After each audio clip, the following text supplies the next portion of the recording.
Chapter 1: Foot Binding in Imperial China.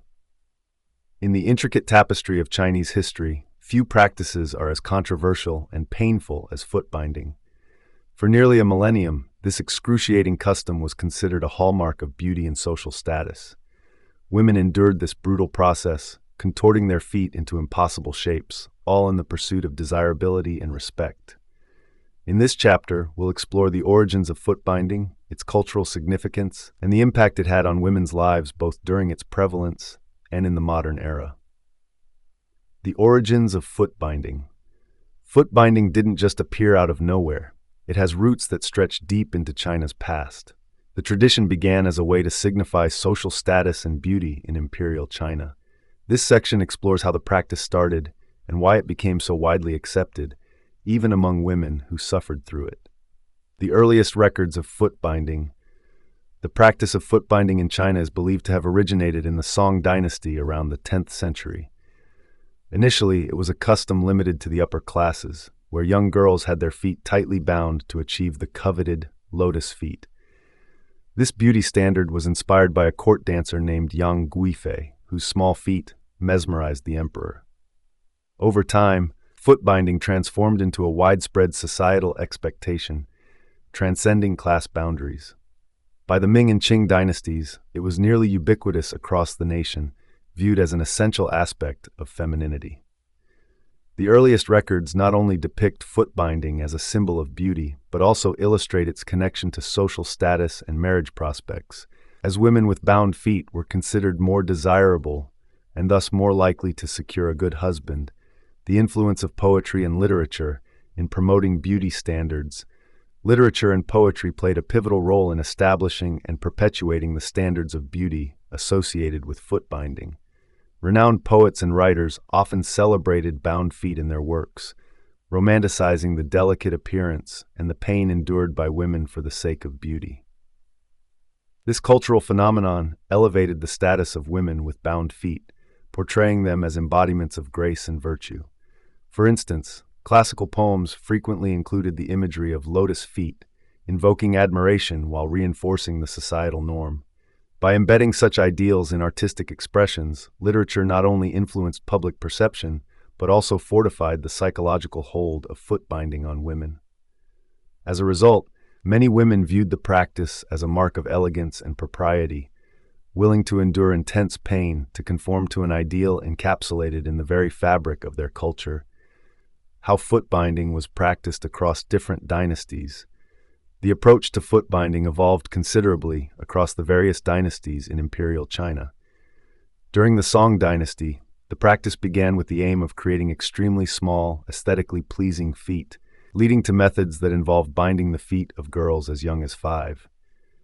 As dynasties progressed, particularly during the Ming and Qing eras, the process intensified, becoming both a social norm and an expectation for women.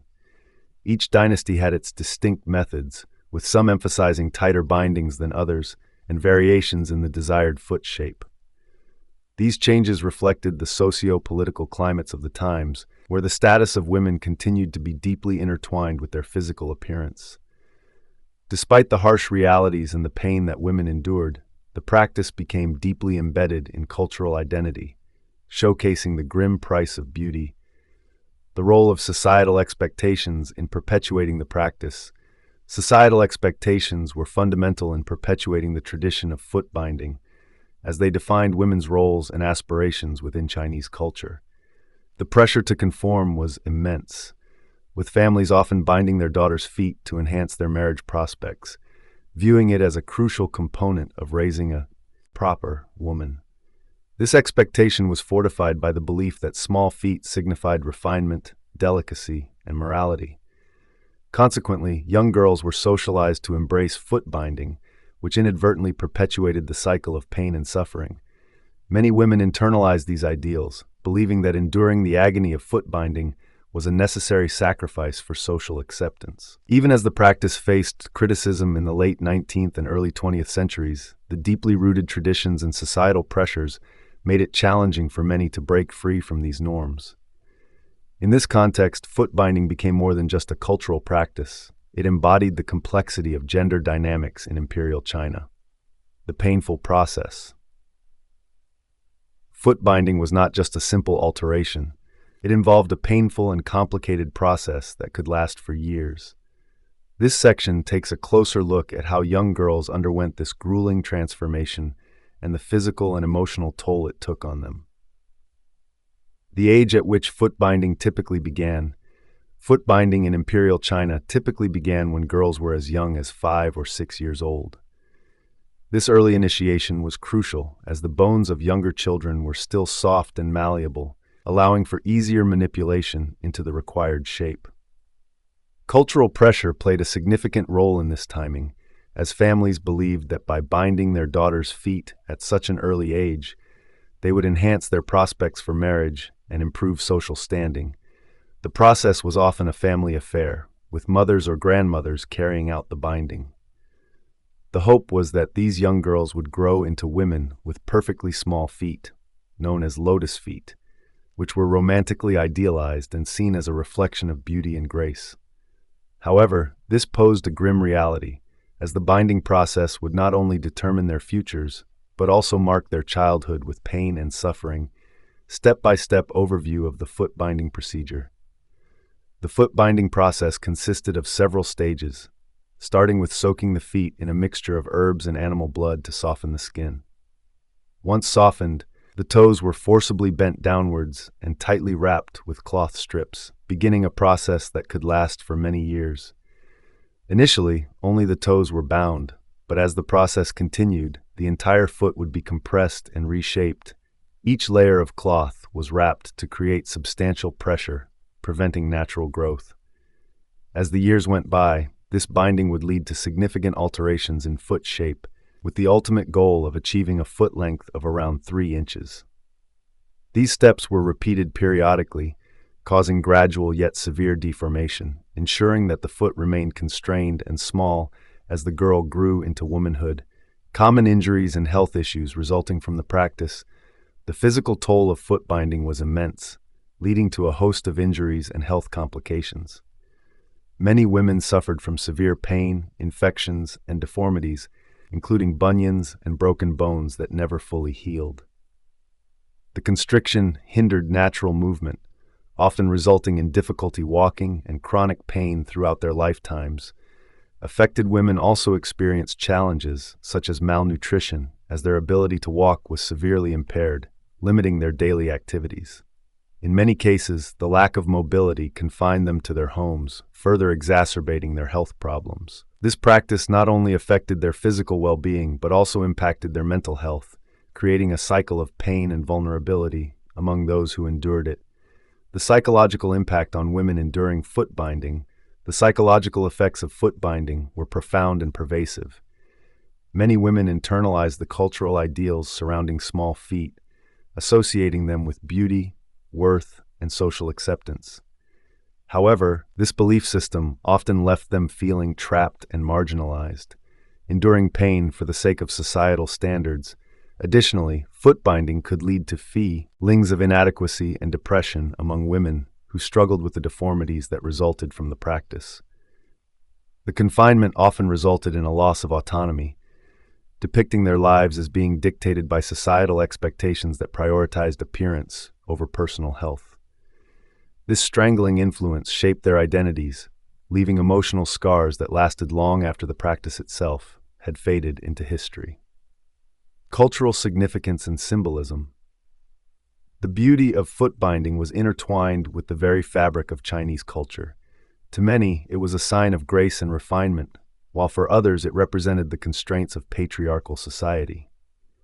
This section explores the cultural symbolism of foot binding and its role in women's identities. Foot binding as a symbol of femininity and marital prospects. Foot binding was not merely a fashion statement. It was deeply embedded in the social fabric of Imperial China. The practice was primarily seen as a reflection of femininity, with tiny, perfectly bound feet symbolizing grace and beauty. Mothers often began binding their daughters' feet at a young age, instilling in them the belief that this painful transformation was a gateway to a prosperous marriage. In a culture that esteemed marital prospects, a woman's value was often measured by the size and shape of her feet. A woman with bound feet was perceived as more desirable, attracting wealthy suitors who associated small feet with refinement and nobility.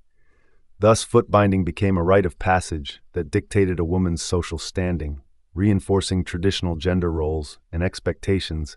The paradox of powerlessness and desirability. The striking contrast of foot binding lies in its dual legacy of desirability and subjugation.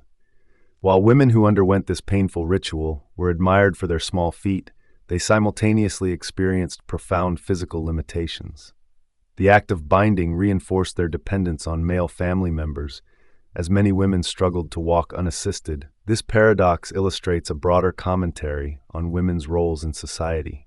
They were both objects of beauty and symbols of powerlessness.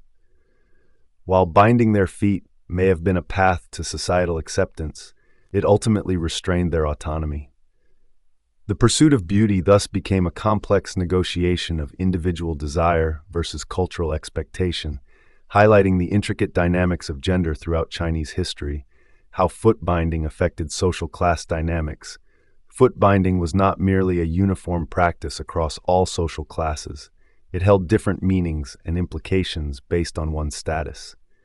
For the elite, it was a demonstration of wealth and refinement, a tradition upheld to signify their social superiority. Poorer families, however, often faced economic strain as they struggled to bind their daughters' feet while juggling daily survival. Moreover, the practice deepened class divides.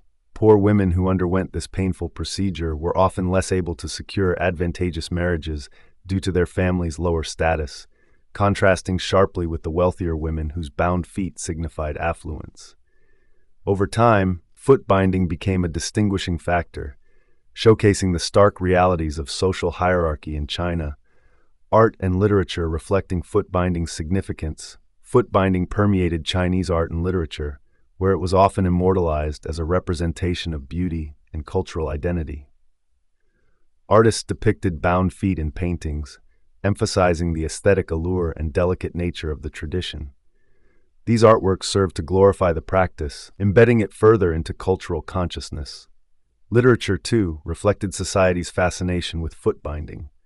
Poetry and prose frequently romanticized the imagery linked to tiny feet, portraying them as symbols of grace and elegance.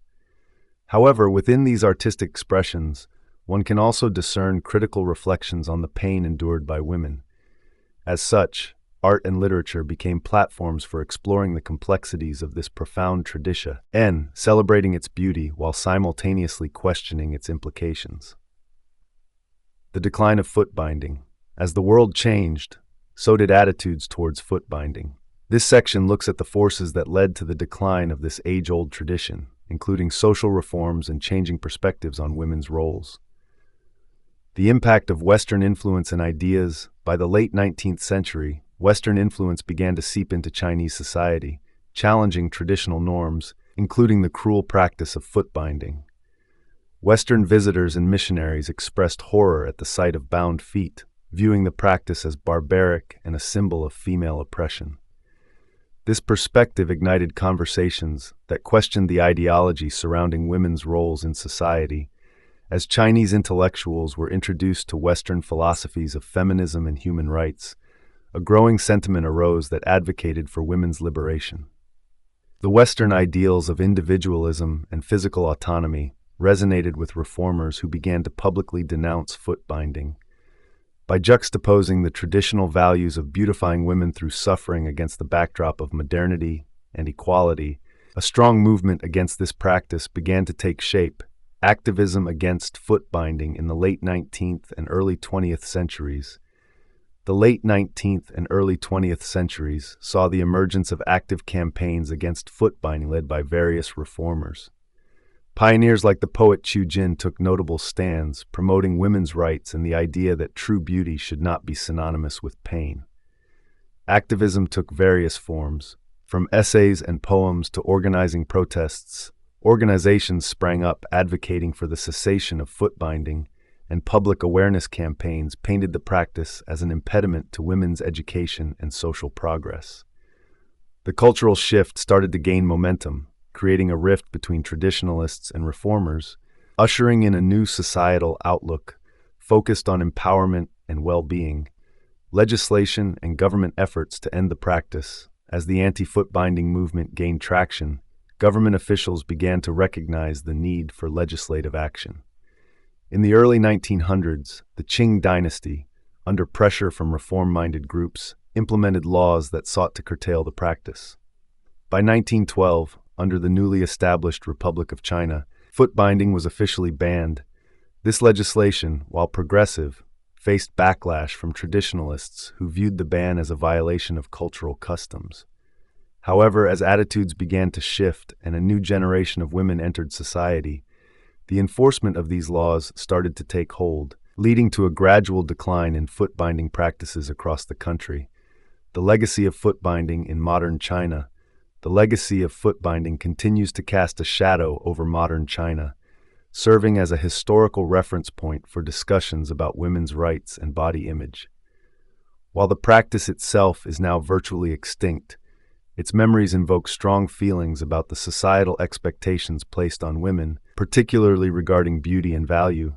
Contemporary Chinese society grapples with notions of femininity and the remnants of patriarchal constructs, often reflected in media and cultural discourse. Foot binding's historical narrative is now depicted through art, literature, and education, prompting critical reflections on the evolution of women's roles and the ongoing struggle for equality and self-acceptance in the face of beauty standards. Foot binding's modern resonance today. The echoes of foot binding can still be felt in discussions about beauty standards and women's rights. This section examines how the practice influences contemporary conversations and what it tells us about evolving cultural values. Foot binding as a historical lesson in body modification. Foot binding serves as a poignant chapter in the history of body modification, highlighting how cultural practices can shape physical form. This painful tradition was not merely a matter of aesthetics. It emerged from apply ingrained societal values that equated small feet with beauty, grace, and nobility. Women, starting at a tender age, would endure the agony of their feet being tightly wrapped and broken, often leading to lifelong disabilities. The irony lies in how foot binding was both a personal choice and a societal demand, reflecting the complex interplay between individual autonomy and cultural expectations. As we study this practice, it becomes clear that it exemplifies the lengths people will go to conform to societal ideals, often at the expense of their well-being.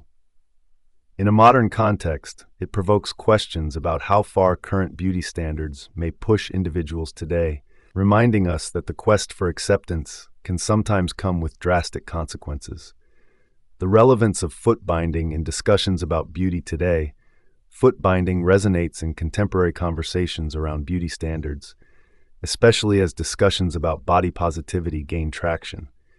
The extreme measures that women took to achieve the desired lotus feet draw parallels to modern beauty practices that can be just as painful or dangerous, such as cosmetic surgeries and extreme dieting. This connection prompts reflection on what society deems beautiful and questions the pressure exerted on women to conform to ever-changing and often unrealistic ideals. Just as foot binding was once normalized, we must critically examine our current standards and the implications they have for women's self-image and health. The legacy of foot binding serves as a cautionary tale, urging society to prioritize authenticity over artificial standards of beauty. How foot binding inspired art and literature in modern times. The haunting legacy of foot binding has inspired numerous artistic interpretations and literary explorations. Contemporary artists and writers often use this historical phenomenon to comment on feminism, beauty, and the body. Visual artists may portray the contrast between elegance and suffering, capturing the duality of the practice's beauty and brutality. Literature often reflects similar themes, using foot binding as a metaphor for the larger societal constraints placed on women. Novels and poems invoke the imagery of bound feet to explore concepts of oppression and resilience. In this way, foot binding remains a powerful symbol, captivating artists and writers who urge society to remember and learn from this controversial tradition, while advocating for change in the current discourse surrounding women's rights. The ongoing struggle for women's rights and bodily autonomy. The practice of foot binding highlights significant issues regarding women's rights and bodily autonomy, weaving through the fabric of feminist discourse throughout history. For centuries, women's bodies have been subjected to the will of societal pressures and cultural expectations, making bodily autonomy a crucial part of modern feminist movements. As advocates for women's rights continue to fight for autonomy over their own bodies, foot binding remains a stark reminder of how far women have come and how much further they must go. The historical context of foot binding informs current discussions about consent, agency, and bodily integrity. Recognizing the pain endured by women in the past can empower contemporary movements that champion women's freedom to dictate their bodies without fear of societal retribution. Chapter 2. The Spartan Agoge. The ancient Spartans are known for their rigorous military lifestyle, but it all began with the Agoge, a harsh and demanding training regimen for boys. Enrolled at the age of 7, they faced a series of brutal trials designed to forge them into fierce warriors. From enduring beatings to surviving in the wilderness with minimal provisions, the Agoge was far from a typical education. Join us as we unpack the details of this intense rite of passage and how it shaped Spartan society and its legendary warriors. The origins of the Agoge. The Agoge was more than just training, it was a way of life for Spartans. Established in the early days of Sparta, this system aimed to create a generation of warriors who would put communal needs above their own.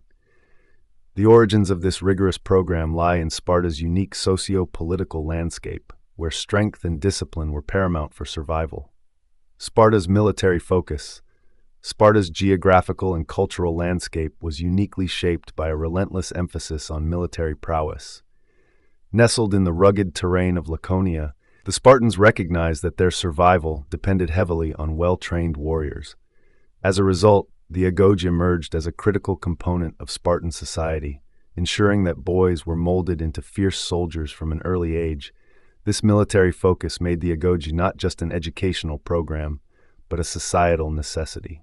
The constant threat from rival city-states like Athens and the potential for rebellion from the subjugated Helots underscored the need for a disciplined and united force. Such threats made it imperative for Spartans to develop an unbreakable sense of loyalty and commitment to their community, laying a robust foundation for their military might. Age of enrollment.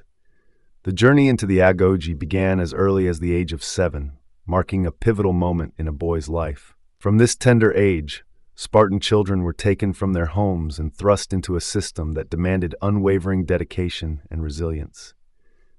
The early enrollment ensured that boys would fully adapt to the rigorous lifestyle, with each stage of their development intertwined with military instruction. This early initiation also fostered a sense of camaraderie among participants. Together, they faced demanding conditions, which cultivated lifelong friendships and a shared identity rooted in Spartan values.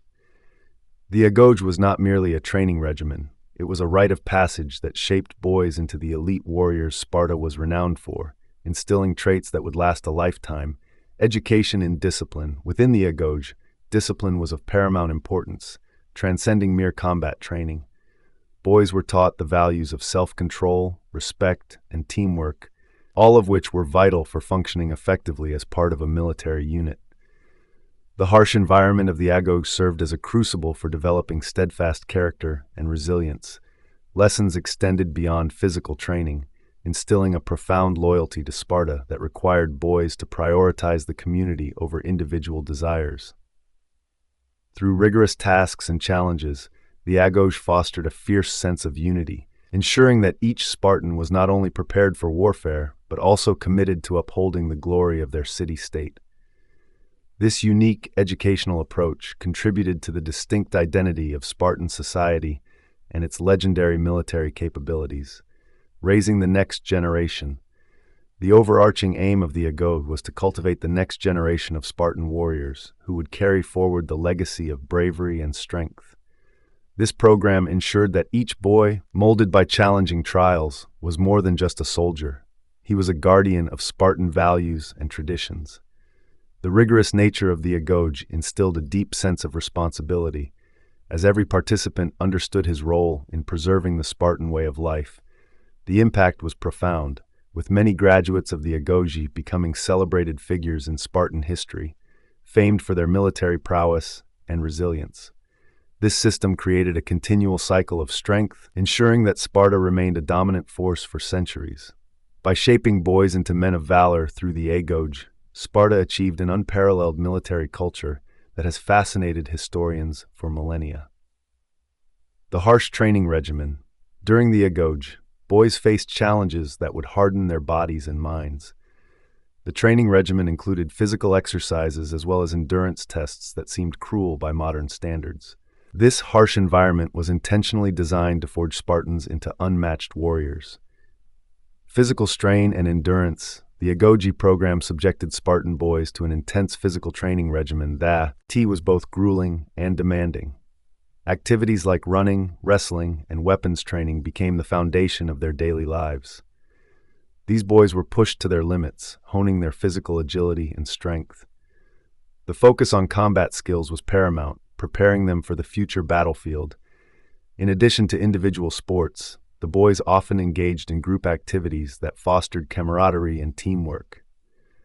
The training sessions were relentless, and the expectation was that each child would strive for excellence. This rigorous approach aimed to instill not just physical prowess, but also a sense of discipline and responsibilities that would define their identity as Spartans throughout their lives. Minimal provisions. To build resilience, Spartan boys were provided minimal rations as they progressed through the Agoge. Learning to endure hunger was both a challenge and a necessity, teaching them resourcefulness from a young age. They were encouraged to supplement their diets through scavenging and foraging, which heightened their instincts and survival skills. This lack of provisions was not merely a test of endurance. It was a method of instilling self-sufficiency and cunning.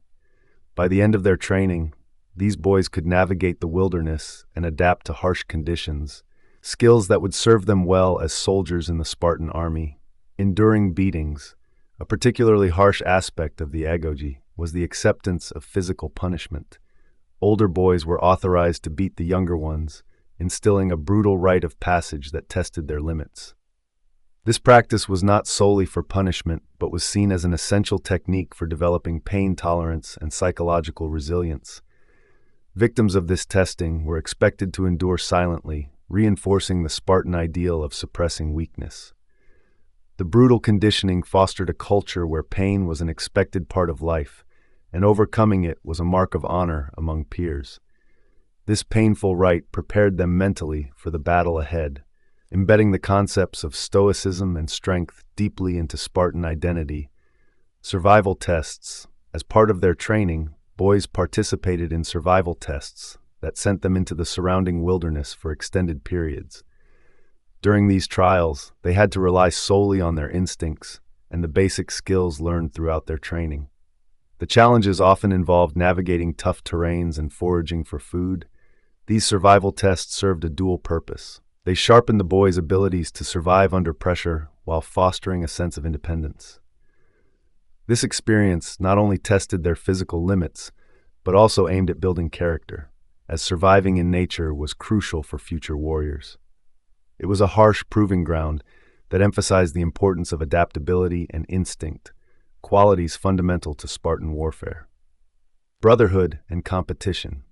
A key aspect of the Agoge was fostering a strong bond among the boys while also instilling a sense of rivalry. This combination of brotherhood and competition not only helped forge effective fighters, but also created lasting friendships that would last a lifetime. Creating bonds of brotherhood. In the harsh environment of the Spartan Agoge, boys shared intense experiences that forged deep friendships. From the very beginning, they were immersed in trials that tested their endurance, resilience, and courage. These challenges turned their fellow cadets into brothers, creating an unbreakable family-like bond. The shared struggle of enduring physical punishment and overcoming starvation during survival tests generated a unique camaraderie. In such a brutal setting, they relied on one another for emotional support, forming connections that transcended the typical friendships found in less austere circumstances. This profound sense of brotherhood was viewed as vital, as these bonds would later translate into trust and loyalty on the battlefield. Spirit of competition. Competition was a core element of the Agoge, designed to ignite the innate drive to excel. Boys participated in various contests, ranging from physical feats to strategic games that tested their wits and combat readiness. Such rivalries pushed them to seek personal excellence and constantly improve their skills. This competitive spirit helped to identify the strongest among them, who would not only lead but also inspire their peers. Success was contagious, and boys who excelled set the standard for others to strive toward. The competitive atmosphere fostered resilience, as every loss was an opportunity for growth, encouraging boys to bounce back and emerge stronger than before. Mentorship from older boys. As part of the Agoge, older boys played a vital role in training younger recruits, mirroring a mentor-mentee relationship that established strong community ties. This responsibility taught them the importance of leadership, patience, and teaching, helping to reinforce their own skills while investing in the next generation of Spartan warriors. The older boys were seen as role models, and younger recruits often aspired to emulate their bravery and prowess. This hierarchical structure not only strengthened bonds within the ranks, but also ensured that knowledge and tactics were passed down effectively, allowing the Spartans to maintain a tradition of excellence. Emphasis on loyalty and sacrifice. A foundational principle of the Agoge was the unwavering loyalty and willingness to sacrifice for one's comrades, rooted deeply in Spartan culture. This was instilled through rigorous training exercises that often emphasized the concept of collective well-being over individual interests. Boys learned that their strength lay in unity and commitment to their compatriots. The sacrifices made during training, be it enduring harsh conditions or facing punishment for failures, were framed as noble acts that would ultimately contribute to the greater good. This instilled a strong sense of duty and honor, crucial traits for any Spartan warrior, as loyalty was not merely an expectation, but a way of life that would dictate their actions in both training and battle. Transition into adulthood. The culmination of the Agoge was not just about becoming a soldier, but marking the transition from boyhood to manhood. Upon completing their training, these young warriors would embark on a path that defined their roles within Spartan society. This transition played a pivotal role in establishing the Spartan identity. Graduation ceremony. The culmination of the Agoge involved a significant graduation ceremony that marked a boy's transition to manhood. This event was not merely a formality, it symbolized their readiness to take on the responsibilities of a Spartan citizen. During this ceremony, the young men, now trained warriors, were publicly acknowledged for their accomplishments. The ceremony often involved ritualistic elements, such as the presentation of garments and weapons, which further emphasized their new status. The Spartans believed that this rite of passage prepared them for the harsh realities of battle and the duties that awaited them. Their families, along with the entire community, participated, recognizing the young men as emerging guardians of Spartan values. This moment was pivotal, reinforcing both personal achievement and communal pride. As these individuals stepped into their roles as defenders of Sparta, roles in society, once graduated, these young men were integrated into the Spartan army, one of the finest military forces of the ancient world. Their new roles emphasized the core values of Spartan society: discipline, loyalty, and strength. As warriors, they were expected to uphold the ideals of bravery and skill, embodying the very essence of what it meant to be Spartan. Their place in society was not merely to fight, it extended to leadership and communal responsibilities.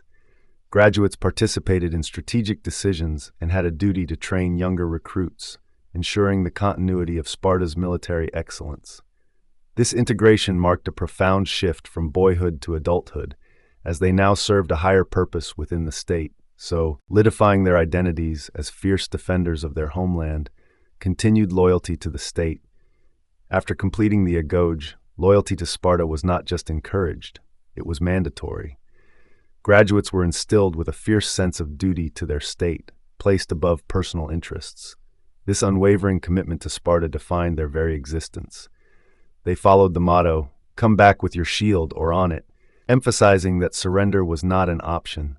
This loyalty shaped Spartan society in powerful ways, with men expected to prioritize the collective good over individual desires. Their lives were dedicated to military service, and many would fight valiantly in battle, viewing their allegiance as a sacred trust. It forged a brotherhood among the warriors, creating a tightly knit community bound by the shared goal of preserving Spartan dominance and cultural values. Legacy of the Agoge. The Agoge's legacy transcends its time, influencing military training practices well beyond Sparta. Its emphasis on rigorous physical training, discipline, and mental toughness became benchmarks for later military organizations in various cultures.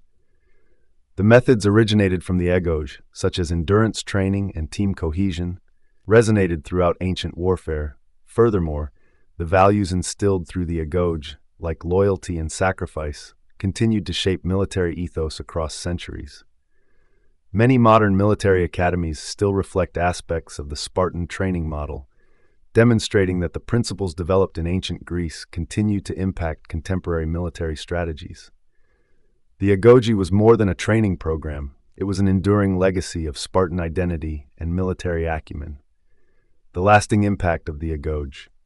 The Agoge had effects that extended far beyond its years, shaping not just the individuals who went through it, but the entire path of Spartan history. Even today, the principles of discipline, endurance, and loyalty are echoed in various military practices worldwide. Spartan society's military culture. The Agoge was at the core of Spartan society, instilling a relentless pursuit of military excellence that shaped every aspect of life in Sparta. From the outset, boys were taught that strength, discipline, and bravery were paramount. This emphasis on militaristic values fostered a culture where citizenship was linked directly to one's ability to fight and protect the state. Parents often viewed the Agoge not just as a rite of passage, but as a necessary preparation for their sons to contribute to the fierce reputation of Spartan warriors. The communal spirit cultivated among the boys bred loyalty to one another and to Sparta, elements that were crucial in battles against rival states. As a result, Spartan society evolved into one where military prowess was deeply respected. The ideals ingrained through the Agoge persisted, creating a legacy that influenced future generations and the broader Greek world. Comparison to modern military training. Looking at the Agoge through a contemporary lens, it's intriguing to note how many aspects resonate with modern military training programs. Just like Spartans, modern recruits undergo rigorous physical challenges designed to build endurance and strength. The emphasis on teamwork and loyalty remains a crucial part of military doctrine today. Furthermore, mental resilience, an essential lesson from the Agoge, is also a cornerstone of current military education. Programs instill a psychological toughness that prepares soldiers for the stresses they will face in combat, reflecting the Spartan methodology of preparing youths for harsh realities. By examining these parallels, we see how the core philosophies of the Agoge have woven their way into the fabric of military training around the world, illustrating that the quest for a soldier's spirit transcends time, historical legacy. The legacy of the Agoge extends well beyond the confines of ancient Sparta. The mythos surrounding Spartan warriors has evoked endless fascination and admiration throughout history.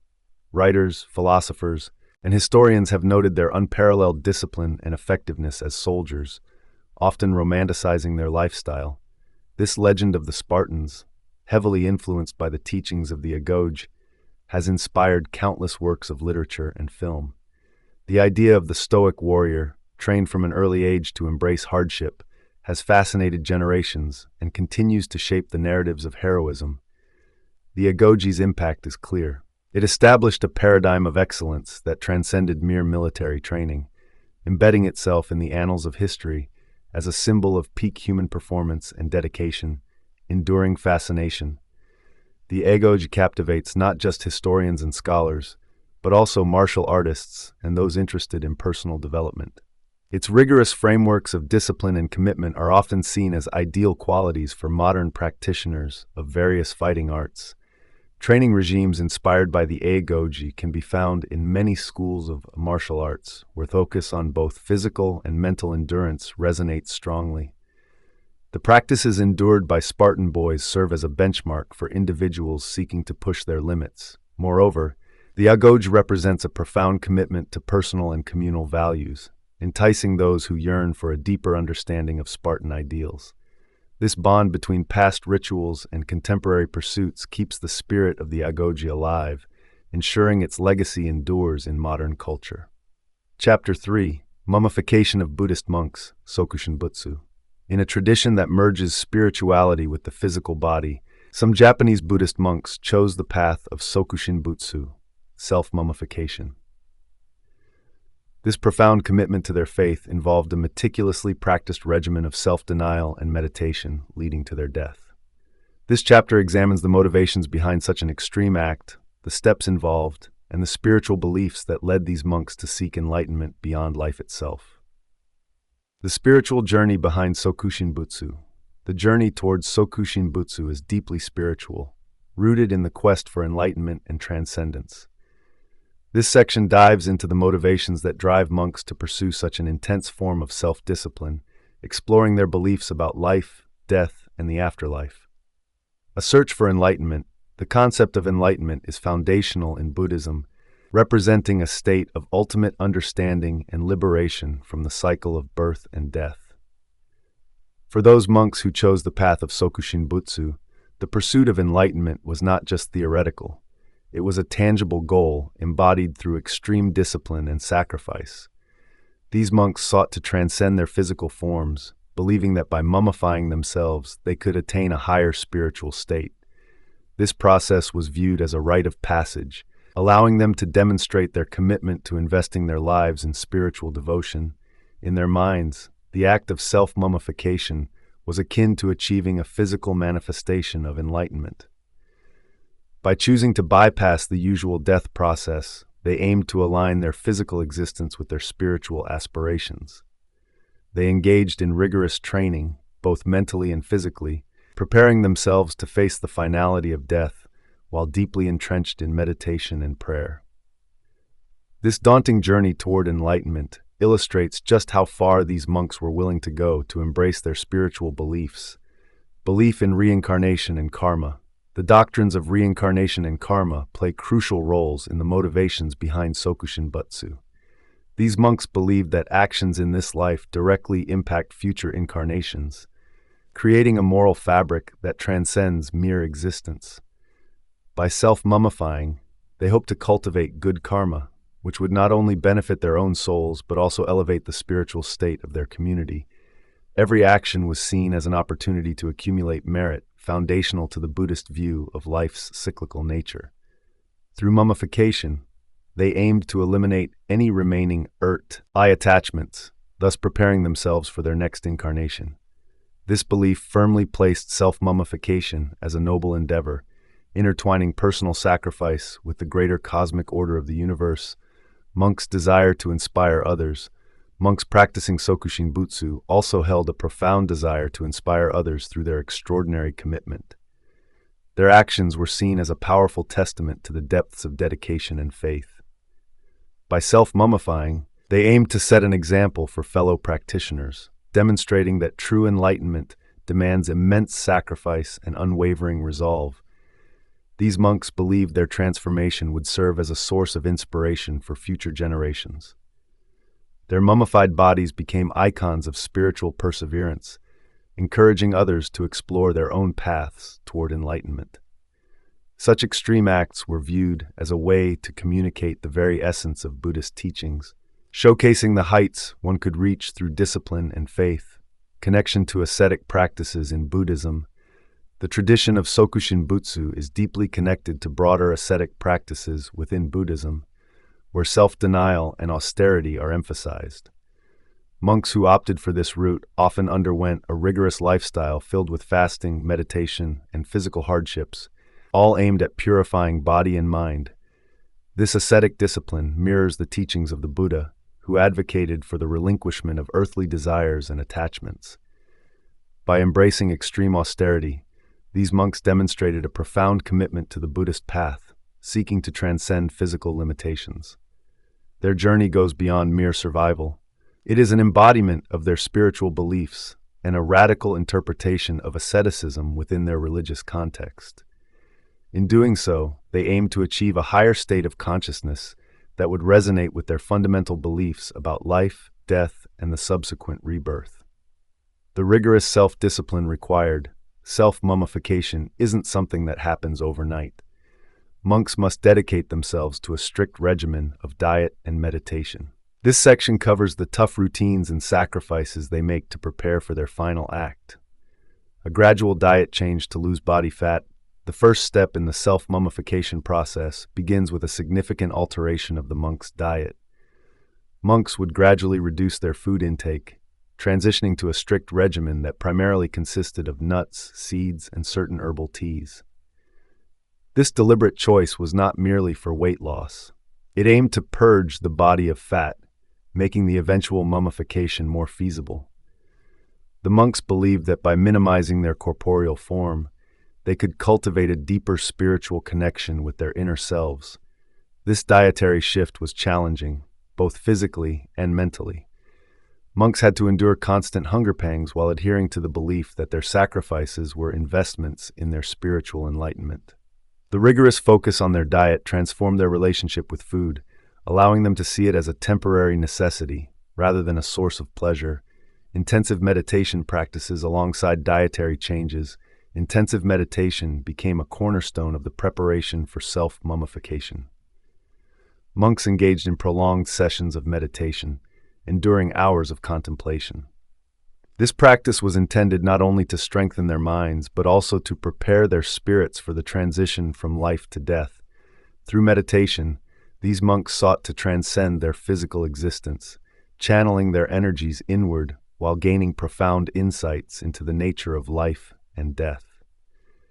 The mental discipline required was immense. It encouraged a profound stillness and clarity, essential for the final moments before death.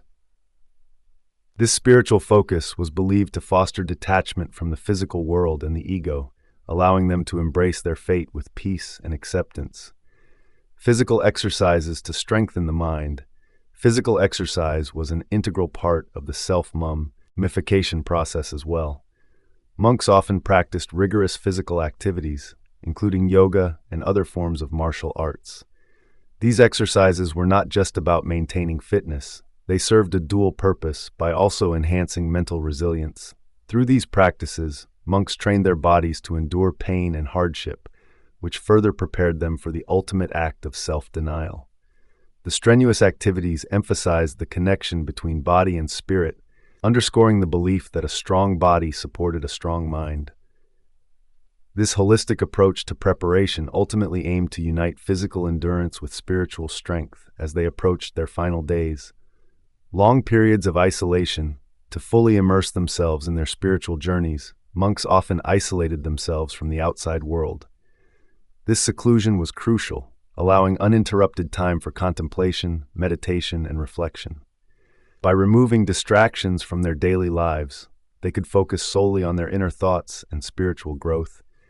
Many monks chose to retreat into small, sparse chambers in monasteries or even remote caves. This isolation served to enhance the intensity of their practices and to fortify their commitment to their eventual goals. Though often lonely, these periods of solitude were viewed as essential preparations for the profound transformation they were about to undergo, reinforcing their connection to the spiritual realm. The process of self-mummification.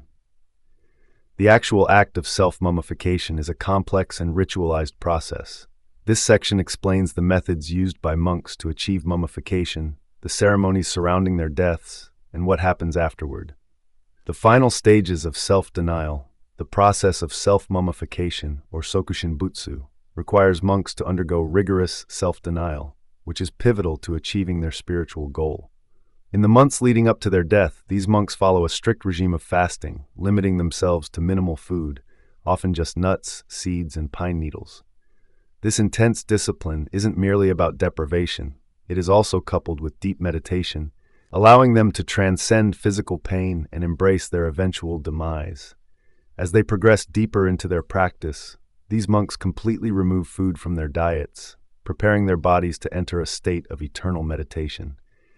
It's a transformative process that reflects their devotion to Buddhism, demonstrating their belief in detaching from the physical world.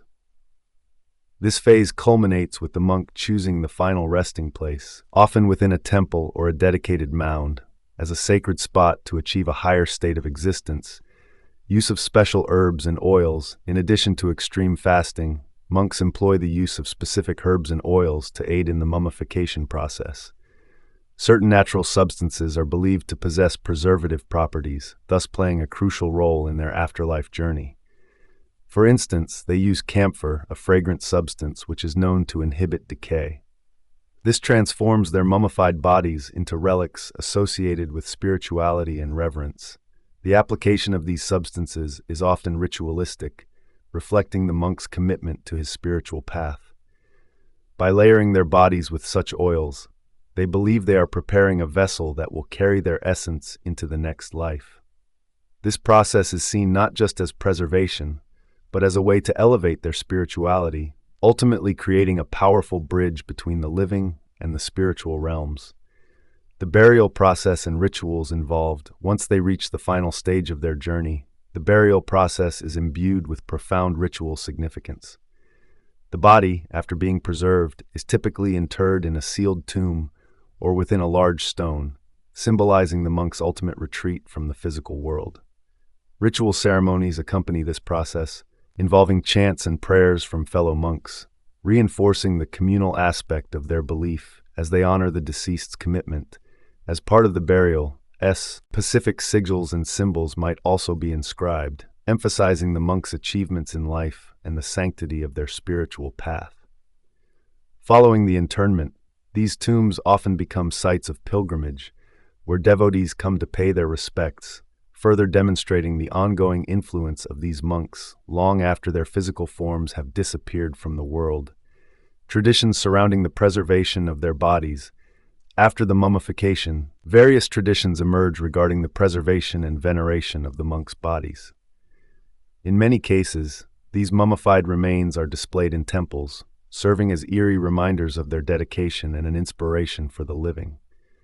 The mummified monks, revered as enlightened beings, continue to guide followers on their spiritual journeys. These bodies often undergo additional rituals to maintain their condition, with ceremonies held regularly to honor the deceased. Followers might offer incense, flowers, or even food, adhering to the belief that the spirits of these monks remain present and can provide guidance. This blending of preservation rituals and spiritual practices reflects the deep-rooted respect for their commitment to Buddhism, bridging the gap between life and death in a uniquely reverent way. Cultural impact and modern perspectives. While Sokushin Butsu may seem strange to many, it has left a lasting impact on Japanese culture and Buddhism. In this section, we take a look at how this practice is perceived today and its influence on modern spiritual paths. The legacy of Sokushin Butsu in Buddhism. The practice of Sokushin Butsu has forged a powerful legacy within the Buddhist community, signifying ultimate devotion and transcendence. Monks who underwent this arduous process were often viewed as saints, exemplifying the pinnacle of spiritual commitment. Temples dedicated to those who achieved self-mummification became pilgrimage sites, attracting followers seeking enlightenment and inspiration. Many contemporary Buddhists regard Sokushin Butsu as a stark reminder of the impermanence of life and the ultimate goal of spiritual enlightenment. Moreover, the tradition sparked discussions about the relationship between the body and the spirit, urging practitioners to consider the significance of physical suffering in achieving deeper consciousness. This ongoing dialogue sustains the practice's relevance, illustrating how ancient customs continue to influence modern Buddhism. As practitioners navigate their own spiritual journeys, the legacy of Sokushin Butsu offers a unique perspective on the lengths one might go to transcend the confines of earthly existence. Modern interpretations of self-mummification. In recent years, the concept of self-mummification has re-emerged in various forms, albeit with different motivations. Some contemporary spiritual seekers and wellness enthusiasts have adopted extreme fasting and rigorous meditation techniques in a quest for self-improvement and transformation. While not aligned with the ritualistic nature of Sokushin Butsu, these modern practices echo the original intentions of monks seeking deeper spiritual understanding and connection. Artists and filmmakers have also explored self-mummification as a theme, reshaping its narrative into a commentary on life, death, and the human experience. These interpretations allow a broader audience to engage with the notions behind Sokushinbutsu, sparking curiosity and prompting discussions about personal sacrifice and the search for meaning. Consequently, while the specific practice may not be replicated, its essence continues to inspire various contemporary spiritual movements. Historical significance in Japanese culture, Sokushinbutsu is woven into the tapestry of Japan's cultural history, reflecting the nation's unique blend of spirituality, philosophy, and tradition. It offers insight into the broader practices of asceticism that have shaped Japanese Buddhism and historical narrative. The monks who practiced Sokushinbutsu embraced extreme self-discipline, which resonated with the samurai's Bushido-ko, D of honor and perseverance. This intertwining of beliefs also impacted art, literature, and folklore, where tales of ascetic monks and their spiritual endeavors captivated imaginations. Furthermore, the phenomenon of Sokushinbutsu prompts reflections on mortality and the afterlife, themes that are prevalent in various aspects of Japanese culture. The enduring legacy of this practice serves as a testament to Japan's rich spiritual heritage and its ongoing exploration of life's ultimate questions. Views of Sokushinbutsu in contemporary society. Today, perceptions of Sokushinbutsu vary widely. While some view it with a sense of reverence and acknowledgement of its spiritual depth, others see it as an extreme and morbid act. The contemporary approach often leans towards a more nuanced understanding of the practice, shedding light on the motivations behind such drastic measures for enlightenment. Discussions around mental health and the societal pressures to achieve perfection may frame Sokushinbutsu in a different context, leading to debates about the meaning of sacrifice in today's world.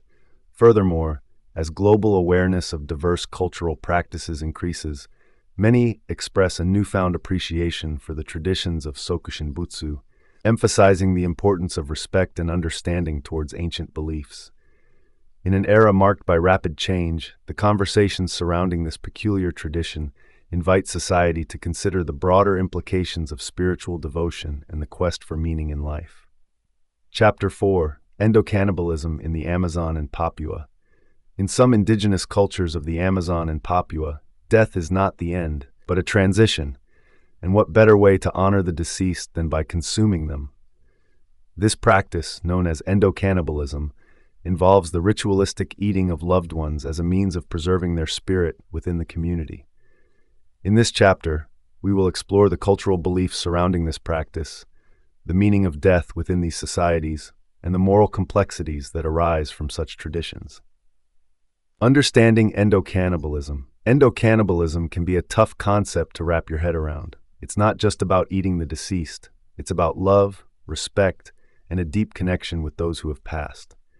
In this section, we will explore what endocannibalism is, specifically in the context of various indigenous cultures in the Amazon and Papua. Defining endocannibalism. Endocannibalism refers to the ritualistic practice of consuming the flesh of a deceased member of one's community or family. This act is not driven by necessity or survival. Rather, it is deeply rooted in cultural significance and emotional ties. Unlike other forms of cannibalism, which often carry negative connotations, endocannibalism is framed within a context of love and veneration. Often, these acts occur during mourning rituals, where the community gathers to honor the deceased. This practice serves as a means to celebrate the person's life, transfer their spirit, and integrate their essence into the living. Thus, endocannibalism emerges as a profound expression of grief and remembrance. Cultural perspectives. For many tribes in the Amazon and Papua, endocannibalism signifies a way to keep the spirit of the deceased alive among the community. This act reinforces that death is not an end, but rather a transition into another form of existence. In this light, consuming a loved one elevates the deceased, ensuring they remain a vital part of the community's fabric. Such rituals demonstrate a continuum of love and connection, highlighting the belief that relationships endure beyond physical life. This perspective alters the perception of death from something fearful to a shared communal experience, fostering unity through shared grief and remembrance. Common beliefs. Communities that engage in endocannibalism frequently believe they embody the spirits of their loved ones by consuming them. This ritual act serves as a symbolic way to retain the essence and memories of the deceased, merging their spirit with the living. By doing so, the community finds a sense of continuity as they carry forth the legacies of those who have passed. This practice reflects a broader understanding of existence, where the boundary between life and death is blurred. The deceased are not simply gone, rather they live on through those who loved them, protected and honored in a manner that resonates deeply with communal values. Contrast with other practices, diverse cultures approach death and mourning in unique ways, creating distinctive rituals. For example, while endocannibalism seeks to retain a connection with the departed, other practices may focus on letting go. Burial, for instance, signifies a final farewell, emphasizing the transition of the deceased to a different realm, leaving the living to mourn their absence. Some cultures perform cremation to similarly symbolize release, allowing the ashes to return to the earth or be scattered in meaningful locations. Contrasting endocannibalism, these practices underline a belief in closure, depicting death as an endpoint rather than an ongoing relationship, thus illustrating the rich tapestry of human traditions around mortality. Rituals surrounding endocannibalism.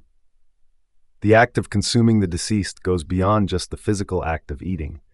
It involves a series of rituals that help the community navigate the emotional landscape of loss. In this section, we'll look at the rituals that typically accompany endocannibalism. Preparing the body. In the cultures that practice endocannibalism, the preparation of the deceased body is a profound ritual that signifies respect and reverence. Families typically wash and adorn the body, often dressing it in beautiful clothing or ceremonial garb. This act serves to honor the individual's life and status within the community. The preparation process is infused with significance, as it symbolizes both a farewell and a celebration. Ritualistic elements such as the application of fragrant herbs or oils may also be included, enhancing the sensory experience associated with the deceased. In many cases, families will gather to engage in this preparation together, turning a solitary act into a communal event that fosters bonds among kin. By treating the body with such care, communities convey their belief in the connection between life and death. This respect sets the stage for the subsequent rituals, underscoring the idea that while the physical form may be gone, the spirit is ever present and cherished. Community gathering.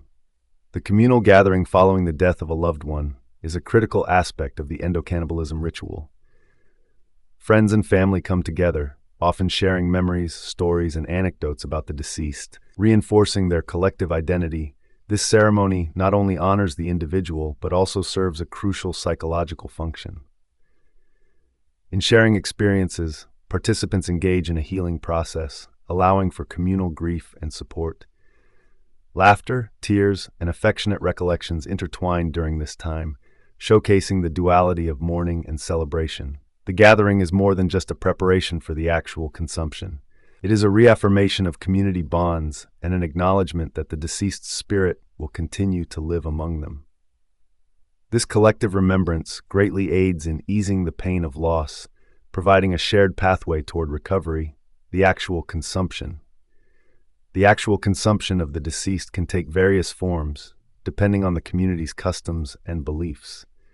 In some cultures, the body is prepared as part of a communal meal where family and friends gather to partake in the ritual together. This shared experience helps to solidify the bonds between the living and the dead. In other instances, the ritual may involve ceremonial offerings where specific parts of the body are consumed in a spiritually charged setting. Each community has unique practices that reflect their cultural identity and beliefs. Some may incorporate traditional dishes or specialty preparations that hold symbolic meanings. This act is about more than just eating. It embodies a spiritual communion, where the participants believe they are absorbing the essence of the deceased, keeping their memory alive. Such unique methods of consumption are integral in reinforcing cultural values and beliefs revolving around death and the afterlife. Post-ritual practices. After the consumption, communities usually engage in a variety of post-ritual practices that further commemorate the deceased and help process grief. Common activities include dance, song, and storytelling, which allow participants to express their feelings and celebrate the life of their loved one. These practices often serve to weave the memory of the deceased into the fabric of community life. They encourage healing and reflection, allowing families to acknowledge their pain while also celebrating the individuality of the person lost. The rhythmic movements of dance or melodic refrains carry spiritual significance and connection to the collective. Ultimately, these post-rituals enhance the communal bond, reminding all involved that while death is a loss, it is also an integral part of the cycle of life. By engaging in these shared expressions of mourning, the community retains a living relationship with the deceased, fostering a sense of continuity and belonging. The significance of death in Amazonian and Papuan cultures. Death is often viewed differently across various cultures. In Amazonian and Papuan communities, death is not something to be feared. It's seen as a transition. This section will highlight how these cultures perceive death and the implications of incorporating endocannibalism. Spiritual beliefs. In many Amazonian and Papuan cultures, the concept of death transcends mere physical absence. The deceased are often believed to remain active participants in the lives of the living, intertwining their spirits with the community. Such beliefs stem from a profound respect for the ancestral lineage and the idea that the dead can influence the living in various ways. This perspective fuels the practice of endocannibalism, where consuming the deceased serves to keep their essence close. By ingesting their loved ones, communities aim to preserve not just memories, but the very spirit of the departed, seeing it as a way to maintain familial bonds. This ritual underscores a deep connection between life and death, suggesting that the act of eating the dead is an expression of love and remembrance rather than mere consumption, life celebration. Funerals in these communities are far from somber occasions. They are vibrant celebrations of life. Family and friends come together to honor the deceased, sharing stories, laughter, and love. This communal experience helps fortify emotional connections and reinforces the idea that while death signifies transition, it does not sever connections. During these rituals, the act of consuming the departed is viewed as a way to celebrate their life and legacy. It represents a poignant reminder that the memories of the deceased will continue to thrive within the community. Rather than focusing solely on the loss, participants choose to emphasize the joy and impact the deceased had during their lives. The cycle of life, the cyclical nature of existence, is a central belief in many indigenous cultures of the Amazon and Papua. Life and death are viewed as continuous processes, where one phase leads seamlessly into the next. This holistic view encourages the idea that endocannibalism helps preserve an eternal bond between the living and the dead. Through the ritual consumption of their loved ones, tribes aim to ensure that the deceased continue to live on, not just in memory, but as active participants in the lives of those they leave behind. This practice allows the spirits of the departed to guide and support the living, reinforcing the interconnectedness of all members of the community throughout generations. Impact on community values. The practices surrounding death and endocannibalism reflect greater community values, emphasizing familial ties and collective memory over individual grief. The well-being of the community is paramount, and rituals reinforce the importance of social cohesion during times of loss. This shared approach to mourning fosters a strong sense of support among community members, promoting mutual care and understanding. Rather than wallowing in sorrow alone, families unite to confront death collectively, strengthening their bonds while ensuring that the legacies of the deceased live on in shared experiences and stories. Moral complexities of endocannibalism.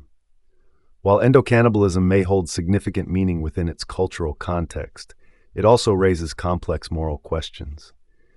In this section, we will tackle some of the ethical dilemmas surrounding the practice and how outside perspectives can often misinterpret its significance. Western perspectives. From a Western viewpoint, cannibalism is often seen as taboo and repulsive.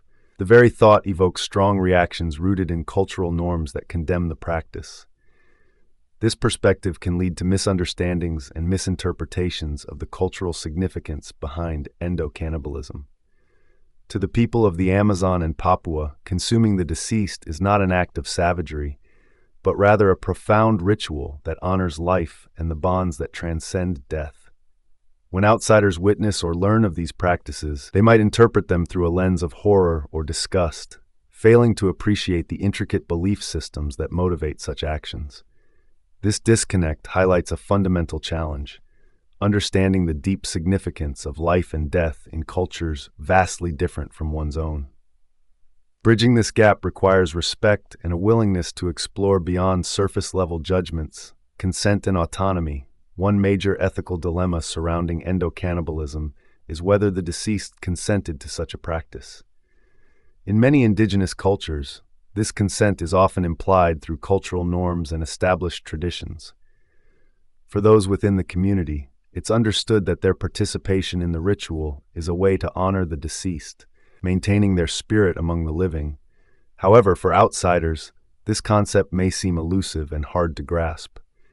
The notion of consent as understood in individualistic societies clashes with collective cultural practices. This raises questions about autonomy and agency within cultures that prioritize community and tradition over individual choice, leaving many to ponder how outsiders should view the complexities of consent in such scenarios. Impact on identity. For practitioners, rituals like endocannibalism are deeply woven into their identity and cultural fabric. They serve as vital links to ancestry, community values, and shared beliefs, representing a form of respect and remembrance. Disparaging these practices can be perceived as a dismissal of their history and cultural significance, undermining the very essence of their identity. Thus, endocannibalism is not merely about the act of consuming the deceased. It symbolizes the continued presence of loved ones within the community's collective memory. This relationship between the living and the dead is one that outsiders might overlook, emphasizing the need for understanding and respect towards diverse cultural practices. Modern impacts. As globalization continues to intertwine with indigenous traditions, endocannibalism faces increasing challenges from outside cultural pressures. Contemporary values often clash with ancient practices, leading to debates within these communities about the relevance and future of their rituals. Some may choose to adapt, while others strive to preserve their customs in a world that seems to be rapidly changing. This tug-of-war between tradition and modernity creates an ongoing discourse among practitioners. It raises questions about cultural preservation amidst external critique and the potential loss of identity. As these conversations evolve, they highlight the complex nature of heritage and the importance of cultural practices like endocannibalism in ensuring that traditions live on, even in a modern context. Roman Saturnalia. Imagine a week where the typical social order is completely flipped. Saturnalia was ancient Rome's festival of chaos, where roles were reversed, slaves acted as masters, and merriment reigned supreme. This lavish celebration was a time for feasting, singing, and revelry, breaking down the barriers of daily life. Join us as we dive into the history of Saturnalia, its impact on Roman society, and how its echoes still resonate in the celebrations of today. Origins of Saturnalia. Saturnalia's roots stretch deep into Roman history, marking a time when the ancient people honored their agricultural god, Saturn. This festival was not just a moment of indulgence, but held profound cultural significance that shaped how the Romans viewed hierarchy and community. Celebration of Saturn. The festival of Saturnalia took place in mid-December, specifically around the 17th and extended to the 23rd, in honor of Saturn, the Roman god of sowing and seed. Saturn was a significant deity representing agriculture, time, and plenty, reflecting the cyclical nature of life and seasons. The timing of the festival cleverly coincided with the winter solstice, symbolizing the return of longer days and the hope for fruitful harvests.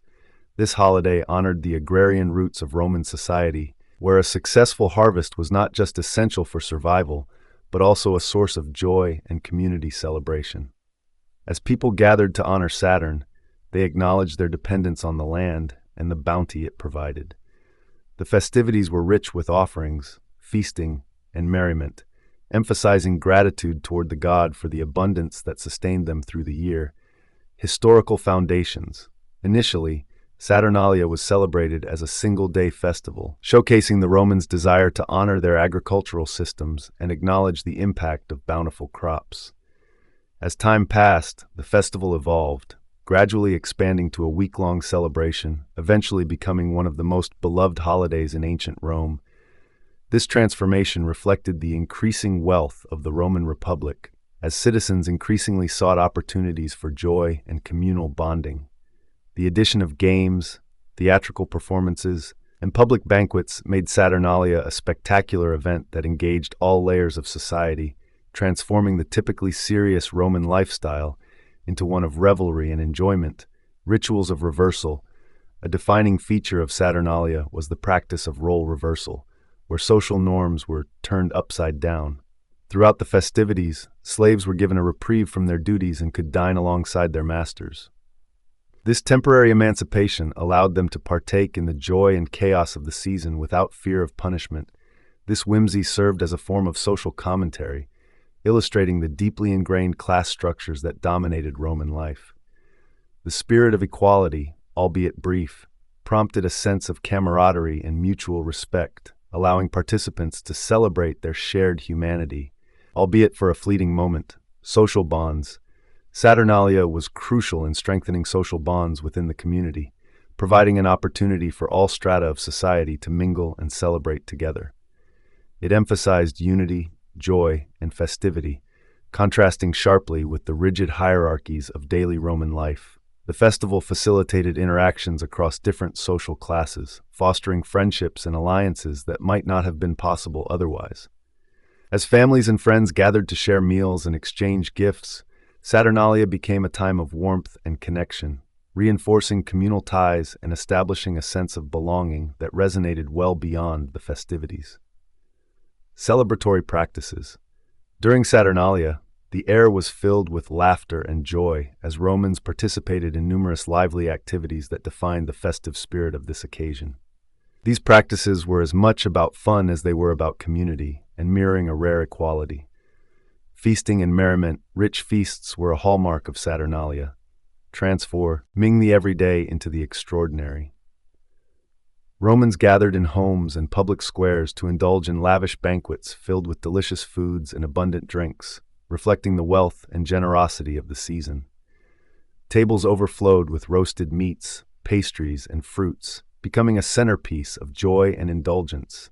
This festive atmosphere was marked by laughter and camaraderie, as people shared meals and stories, reinforcing community bonds. Friends and families came together, releasing the stresses of daily life and letting the spirit of Saturnalia bring them together in joyous celebration. The air was thick with the sense of spices and savory dishes, enveloping everyone in a celebratory embrace. Dancing and singing often accompanied these feasts, adding to the merriment. The shared experience of feasting was not just about the food.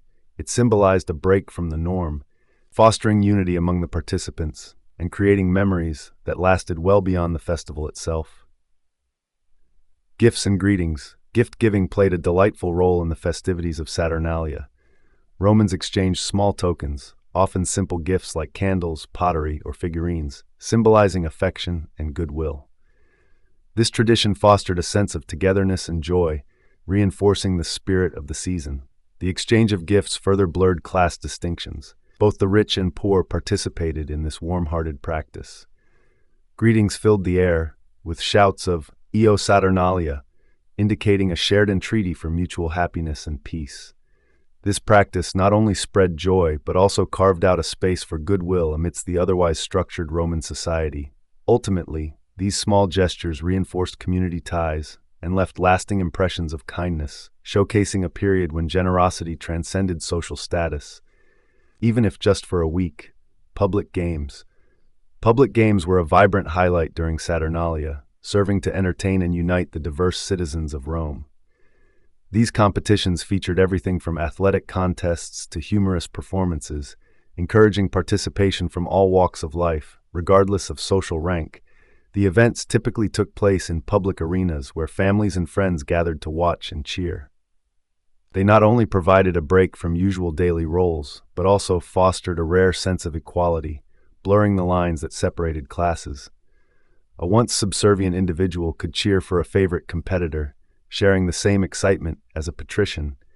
These games created an atmosphere of collective joy, evoking a sense of belonging among participants and spectators alike. The laughter and friendly rivalry experienced during these festivities contributed to the unforgettable charm of Saturnalia, promoting camaraderie that resonated long after the celebrations ended. Role reversal. The concept of role reversal was central to the ecstasy of Saturnalia. For the duration of this festival, social hierarchies were inverted, allowing slaves to don their master's clothing and momentarily escape their servitude.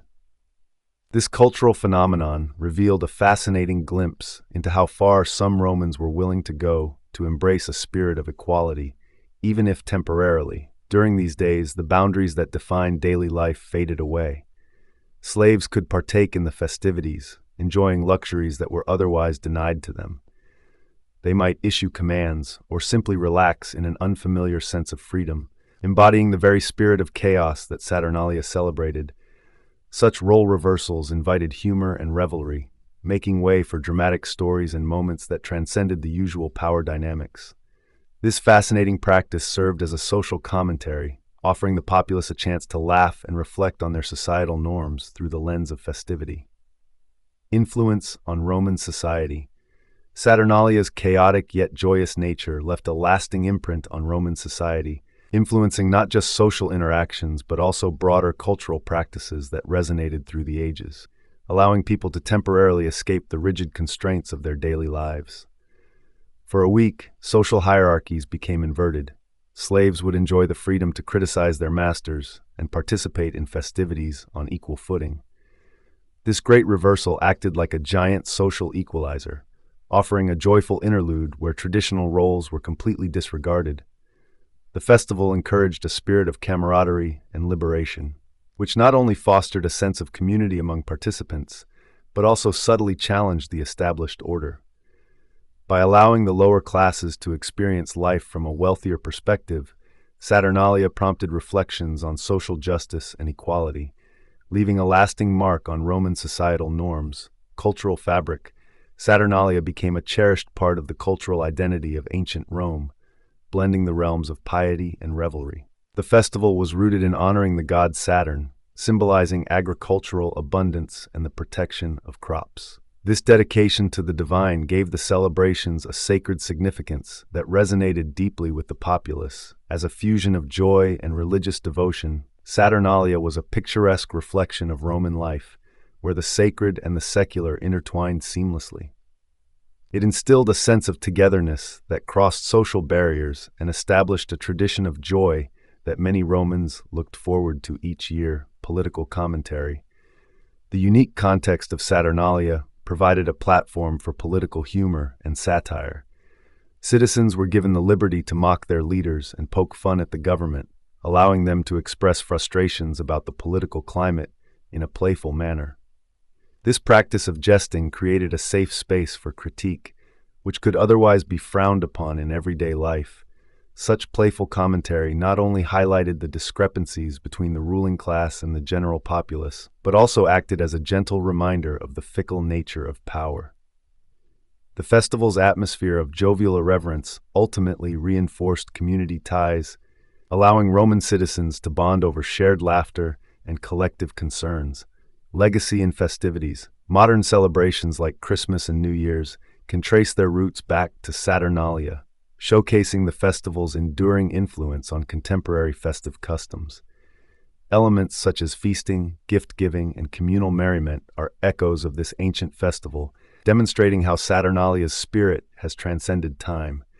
Even the notion of role reversal during celebrations, where people let loose and enjoy themselves in ways typically reserved for the elite, reflects the impact of Saturnalia on modern traditions.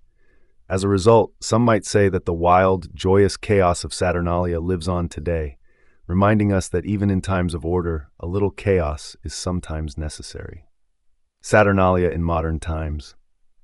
Many of Saturnalia's traditions have not only survived but evolved, seeping into modern festive practices celebrated around the world today.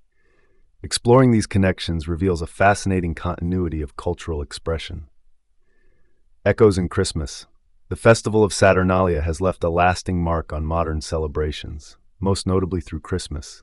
Many traditions we observe today can be traced back to this ancient Roman festival. During Saturnalia, Families would gather to feast, exchange gifts, and revel in the joy of togetherness, practices that are remarkably similar to contemporary Christmas customs. For instance, the emphasis on feasting was prominent in both celebrations. Romans indulged in lavish meals to commemorate the festival, fostering a spirit of abundance and community that continues to characterize Christmas dinners today. Furthermore, the spirit of goodwill and merriment is omnipresent during the holiday season, echoing the cheer and festive nature of Saturnalia. As the seasons changed, these blended traditions became woven into the fabric of Christmas, transforming ancient celebrations into cherished modern practices, showcasing how cultural continuity can shape our festive experiences. Role reversal traditions. Saturnalia is renowned for its unique practice of role reversal, where societal norms were upended.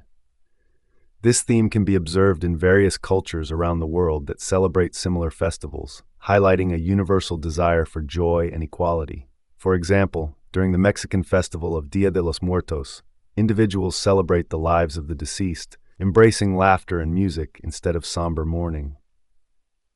Similarly, Maslenitsa in Russia, which ushers in the spring season, features merriment and indulgence, where social hierarchies dissolve momentarily. Such festivals allow people to step outside their daily roles, encouraging unity and merriment among all. By inverting social roles, participants can experience a temporary liberation, emphasizing community over hierarchy, an enduring legacy of Saturnalia. Modern feasts. The concept of feasting plays a pivotal role in both Saturnalia and modern holidays.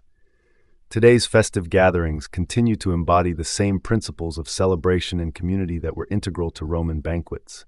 Just as Romans came together around tables filled with delicacies, contemporary festivities prioritize shared meals that foster connection among family and friends. During holidays like Thanksgiving or Eid, the spirit of togetherness thrives, with elaborate dishes prepared and enjoyed in the company of loved ones. These modern feasts echo the joy and abundance of Saturnalia, where the act of sharing food became an expression of love and gratitude. Through these communal meals, we not only commemorate the past, but also create new memories, preserving the essence of Saturnalian hospitality in our current celebrations. Continued gift-giving. The tradition of gift-giving during festive seasons finds its roots in the spirit of generosity exemplified by Saturnalia. Romans exchanged tokens of goodwill during this time, symbolizing friendship and community. Today, this practice has become a hallmark of holiday celebrations worldwide. During Christmas and other major holidays, the exchange of gifts serves as an important ritual that fosters relationships. The excitement of unwrapping presents echoes the joy felt by Romans when they participated in this age-old tradition. Gifts are not merely material exchanges, but represent thoughtfulness and connection. This enduring custom highlights how Saturnalia's celebration of unity has transformed into a powerful modern tradition, reinforcing the significance of giving and receiving as a way to strengthen bonds among family and friends throughout the years. Reflections on Saturnal chaos. The chaotic essence of Saturnalia offers a captivating lens through which we can reflect on our own social values and norms. Its legacy invites questions about the nature of joy and freedom in our lives today. Celebration of humanity. Saturnalia served as a vibrant celebration of human connection, emphasizing community and shared joy. For the Romans, this festival was an emotional release, a time when social hierarchies faded, allowing everyone, regardless of status, to engage in merriment. During Saturnalia, the streets filled with laughter, food, and music, as people came together to partake in feasts and games. This communal spirit resonates with us even today, as we seek moments of togetherness amidst our busy lives. Celebrating life's simple pleasures becomes essential in maintaining our connections with others and fostering joy. Saturnalia reminds us that embracing festivity can strengthen bonds between individuals, which is a fundamental aspect of humanity. Balance of order and chaos. Understanding Saturnalia invites a reflection on the delicate balance between order and chaos in our societies. While chaos often seems negative, it can reveal essential truths about societal dynamics. The festival allowed the Romans to step outside societal roles and experiment with new identities, prompting both self-discovery and a deeper understanding of one another. This balance depicts how chaos can invigorate life and our relationships, paving the way for personal growth and community strength. By embracing an occasional break from structure, we can rediscover our humanity, cultivating empathy and connections that often get lost in everyday routines. Cultural adaptation. Saturnalia illustrates the adaptability of cultural traditions, evolving over time in response to shifting values and contexts. As societies grow and change, festivals like Saturnalia morph to reflect those alterations, showing how enduring practices can be reinvented. This adaptability showcases our profound desire to celebrate life and maintain cultural relevance. Modern festivities, such as Christmas and New Year's celebrations, echo the jubilant spirit of Saturnalia. By examining these similarities, we can learn how cultural practices endure, reshaping themselves while retaining core values of community and joy to bridge generations. Valuing tradition, recognizing the roots of our contemporary celebrations deepens our appreciation for cultural traditions like Saturnalia. By exploring the significance of these rituals, we cultivate a more profound respect for our collective histories. Saturnalia's influence extends beyond ancient Rome, as its spirit is felt in today's festive practices, where joy and community flourish. This acknowledgement encourages us to cherish and preserve our own traditions while understanding their evolution. Learning about Saturnalia helps us grasp the universal need for celebration, allowing us to honor our past as we engage in current joyous occasions. Chapter 6. Viking Ship Burials. The seafaring Norsemen believed in an afterlife that required elaborate preparations for their dead. Viking ship burials involved placing the deceased in a ship alongside their possessions, sometimes even setting it ablaze or burying it at sea. In this chapter, we'll navigate the fascinating rituals surrounding these grand funerals, the beliefs that fueled them, and what they tell us about Viking culture and their reverence for the journey beyond life. The meaning behind Viking ship burials. Viking ship burials were more than just a way to dispose of the dead. They were steeped in rich symbolism and believed to facilitate a smooth transition to the afterlife. Understanding the meaning behind these burials helps us appreciate the depth of Viking beliefs and their connection to the sea. Belief in an afterlife. The Vikings held a profound belief in an afterlife, which significantly influenced their burial practices. They envisioned a world beyond death where valor and bravery were rewarded. The concept of Valhalla, a majestic hall ruled by the god Odin, was central to this belief. Warriors who died gloriously in battle were thought to be welcomed into this paradise, where they would feast, fight, and prepare for Ragnarok, the end of the world. This belief system underscored the importance of proper funerary rites. Viking ship burials were designed to ensure that the deceased could undertake their journey after death, often laden with items deemed necessary for the afterlife. These items included weapons, food, and personal treasures, showcasing not only the individual's life, but also the cultural emphasis on honor and remembrance.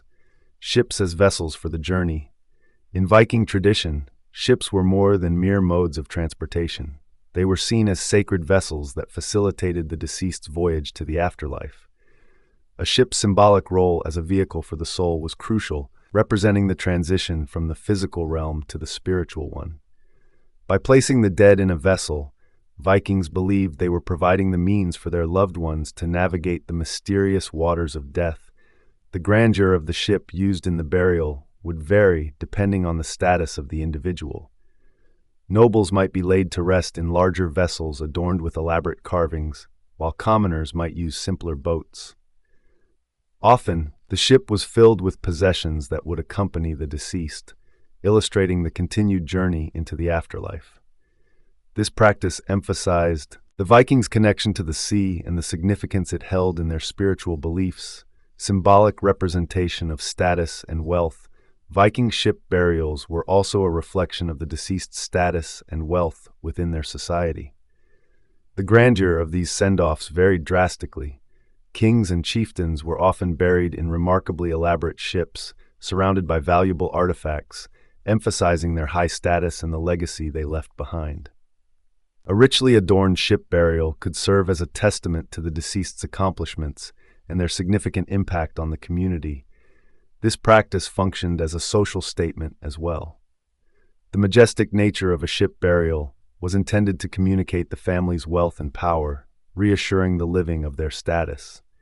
By showcasing possessions like weapons, jewelry, and even slaves or animals, Vikings reinforced social hierarchies, illustrating the interplay of wealth, power, and the afterlife beliefs that permeated their culture. Connection to Norse mythology. Norse mythology played a crucial role in shaping Viking burial traditions, particularly ship burials. The narrative of gods and heroes infused these practices with meaning, illustrating the community's deep reverence for their deities and mythical narratives. The act of burning or burying a ship was often infused with rituals that invoked the favor of gods like Odin, Freyja, and Balder, believed to guide the soul into the afterlife. Additionally, specific artifacts placed within the ship often held mythological significance. For instance, weapons might symbolize protection and strength, while food and drink indicated hospitality in the afterlife. The practices encapsulated a belief that the afterlife was not merely an end, but rather an extension of the life lived on Earth, steeped in mythology and tradition. Preparation for a ship burial. The process of preparing a ship burial was elaborate and required numerous rituals. From selecting the right ship to gathering possessions, it was a community effort that showcased the deceased's importance among the living. Selecting the ship and location, choosing the right ship for a Viking burial was no small task. It symbolized the journey to the afterlife. Vikings often opted for ships that reflected the deceased's status and achievements. Typically, a longship was selected due to its significance in Norse culture, representing both travel and exploration. The location for the burial was equally important, as it needed to resonate with the deceased's life and values.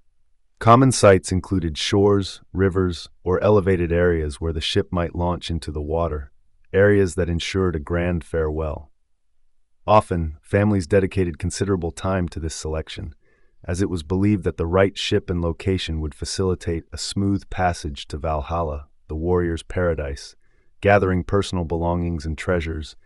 As part of the burial preparations, Viking families gathered personal belongings and treasures to accompany the deceased on their journey. These items ranged from everyday objects like tools and clothing to lavish items such as jewelry and weapons that underscored the individual's life and status. This collection process was laden with significance, as it reflected the belief that material belongings had power in the afterlife. The deceased would need these possessions not only for daily tasks, but also for demonstrating wealth and status among other spirits. The gathering turned into a communal activity, with family and friends contributing items that held sentimental value. Involvement of family and community members. The preparation for a Viking ship burial wasn't solely a family affair. It was a collective effort that drew in the entire community. Gathering to honor the deceased, family members and neighbors collaborated in various roles, from constructing the ship and arranging the burial to providing support and mourning together. This involvement reinforced community bonds and highlighted the deceased's significance within the social fabric. Festivals and communal gatherings often emerged around the preparation, ensuring that the contributions of the community were respected and memorialized. Such rituals emphasized Viking culture's deep-rooted values of kinship, loyalty, and shared responsibility, all pivotal to their way of life. Use of ritualistic items like food and weapons. Ritual items played an essential role in Viking ship burials, serving both practical and symbolic purposes. For instance, weapons were placed with the deceased as a reflection of their warrior status and readiness for the afterlife, a crucial concept for Vikings who believed that valor continued in the next realm. Equally important were food offerings, prepared and included to sustain the deceased on their journey. Items such as meat, bread, and drink not only nourished the spirit, but also reinforced the notion of feasting in the afterlife, mirroring the community's traditions. These ritualistic items symbolized respect, honor, and the hope that the spirit would thrive in Valhalla while maintaining a connection to the living community left behind. The ceremony, a farewell to the departed. The burial ceremony itself was a spectacle, often filled with emotions and traditions that paid homage to the dead. This section looks at how these ceremonies were conducted, and what cultural practices accompanied the farewell. Rituals performed before the burial, before embarking on their final journey, the Vikings engaged in a series of elaborate rituals designed to honor the departed. These included cleansing rites, where the body was washed and adorned with personal belongings, often reflecting the individual's status and accomplishments in life. Such items could range from weapons and jewelry to everyday tools, which were believed to assist the deceased in the afterlife. Family feasts were also commonplace, known as where loved ones would gather to share food and drink in memory of the deceased. This not only celebrated the life of the departed, but also reinforced community ties. Furthermore, priests or shamans might invoke blessings from the gods for safe passage, demonstrating the intertwining of spirituality and the material world in Viking belief systems. Community gatherings and celebrations. The funeral rituals transcended mere personal grief. They served as a catalyst for collective community bonding. Revelry often marked these gatherings, with feasting, music, and storytelling about the deceased's life. It was not uncommon for crowds to participate in raucous celebrations that lasted several days, emphasizing that death, rather than being an end, was a transition worth celebrating. These events mirrored social hierarchies, where the deceased's social standing influenced the scale of the farewell. Nobles could expect grand ceremonies, while commoners received more modest farewells. The gatherings acted as a reminder of community solidarity and shared beliefs, showcasing the deep connections among Vikings that were sustained through both life and death. Giving the deceased a proper send-off. Providing the deceased with a proper send-off was paramount in Viking culture, reflecting their beliefs in honor and the afterlife. This often involved intricately preparing the ship, which served as a symbolic vessel for the transition to Valhalla or other realms. The ship was decorated, and personal items were arranged with care, forming a narrative of the individual's journey and values. Additionally, it was believed that without proper rites, the spirit of the deceased would remain restless. Thus, community engagement in ritualistic send-offs ensured that the dead were honored and remembered, allowing them to move on peacefully. Such practices illustrated the Vikings' profound respect for the experiences lived and the journeys yet to come after death. Use of fire or burial at sea as a final act. The climax of the Viking burial ceremony often involved breathtaking displays of fire or the solemn act of a sea burial. When choosing fire, the ship would be set ablaze on the water, creating a visually stunning tribute to the deceased, signifying purification and a joyful passage into the afterlife. The flames, intense and consuming, mirrored the warrior's passion for life and battle. In instances of sea burials, the ship would either be intentionally sunk or placed on the shore, laden with offerings for the afterlife. This was not merely a matter of disposal. It was a sacred rite imbued with spiritual significance. The choice between fire and water reflected a deep reverence for the elements and belief in their power to convey souls safely to their final resting place, embodying the Vikings' strong connection to nature. Notable ship burials in history. Throughout history, several ship burials have stood out due to their richness or the fame of the individuals involved. Here, we will explore some of the most notable burials and what they tell us about Viking culture. The Oseberg ship burial. The Oseberg ship burial, discovered in Norway in 1904, is one of the most significant archaeological finds related to Viking ship burials. This magnificent vessel, dating back to the early 9th century, contained the remains of two women, believed to be high-status individuals. Not only was the ship remarkably preserved, but it also held an extraordinary array of grave goods, which included intricate textiles, a wooden sleigh, and numerous tools, all indicating the deceased's wealth and social standing. The Oseberg burial is especially notable for its artistic craftsmanship, showcasing stunning animal ornamentation and elaborate carvings. The presence of these artifacts speaks volumes about Viking society's values, highlighting their reverence for the afterlife and the importance placed on status. This burial emphasizes how the deceased were celebrated in death much like they had been in life, surrounded by objects that conveyed their identity and lifestyle. The Gokstad ship burial, unearthed in 1880, the Gokstad ship burial stands as a testament to Viking maritime prowess and funerary practices. This ship, also preserved remarkably well, was dated to around 900 AD and contained the remains of a possibly noble warrior. The vessel was not only used for transportation, but also indicated a final journey into the afterlife, loaded with weapons, a shield, and even a horse, symbolizing the deceased's preparedness for battle in Valhalla. The Gokstad burial further underscores the importance of ships in the Viking belief system. They believed that a proper burial at sea was essential for ensuring the deceased could navigate the waters of the afterlife.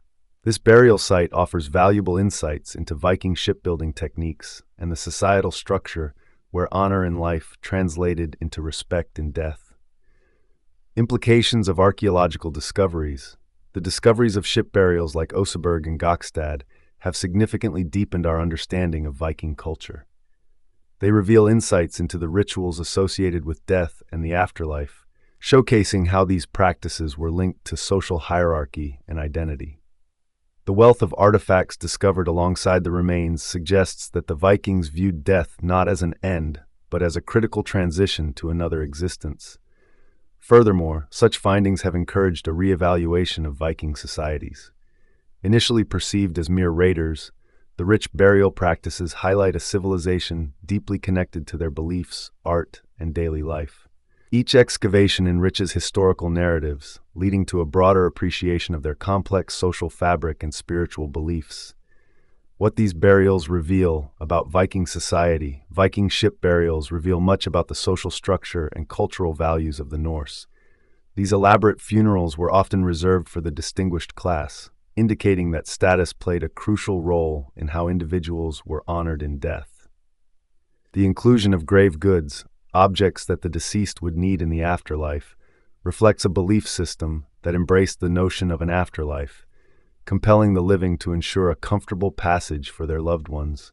Moreover, these rituals illustrate community involvement. The preparation of ship burials was a communal effort, fostering unity and shared beliefs among the living.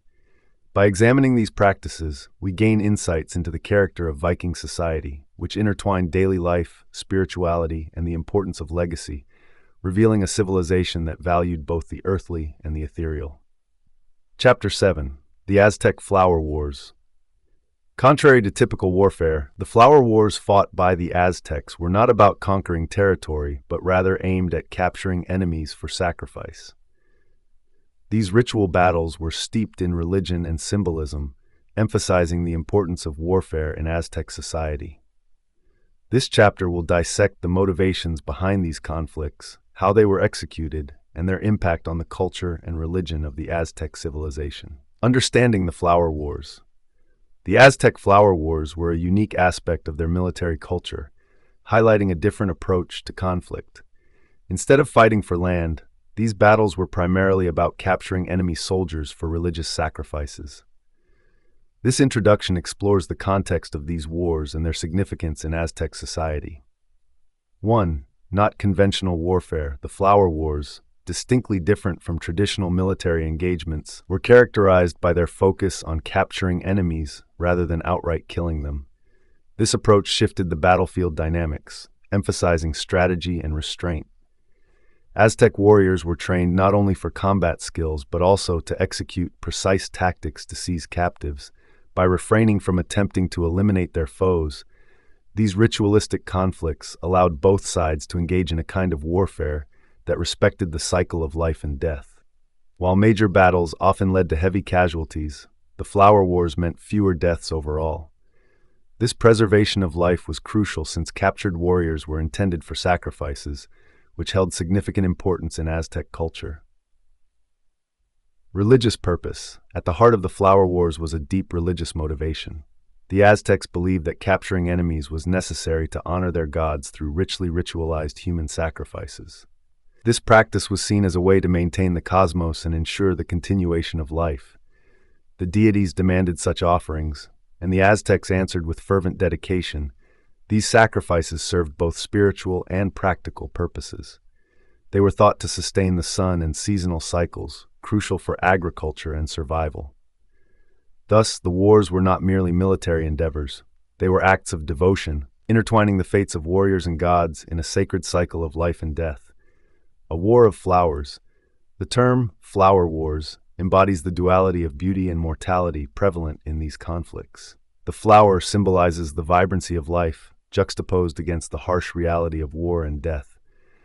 This nuanced terminology reflects the Aztec appreciation for art and life, even amid violence. During these battles, both the color and symbolism of flowers were integral.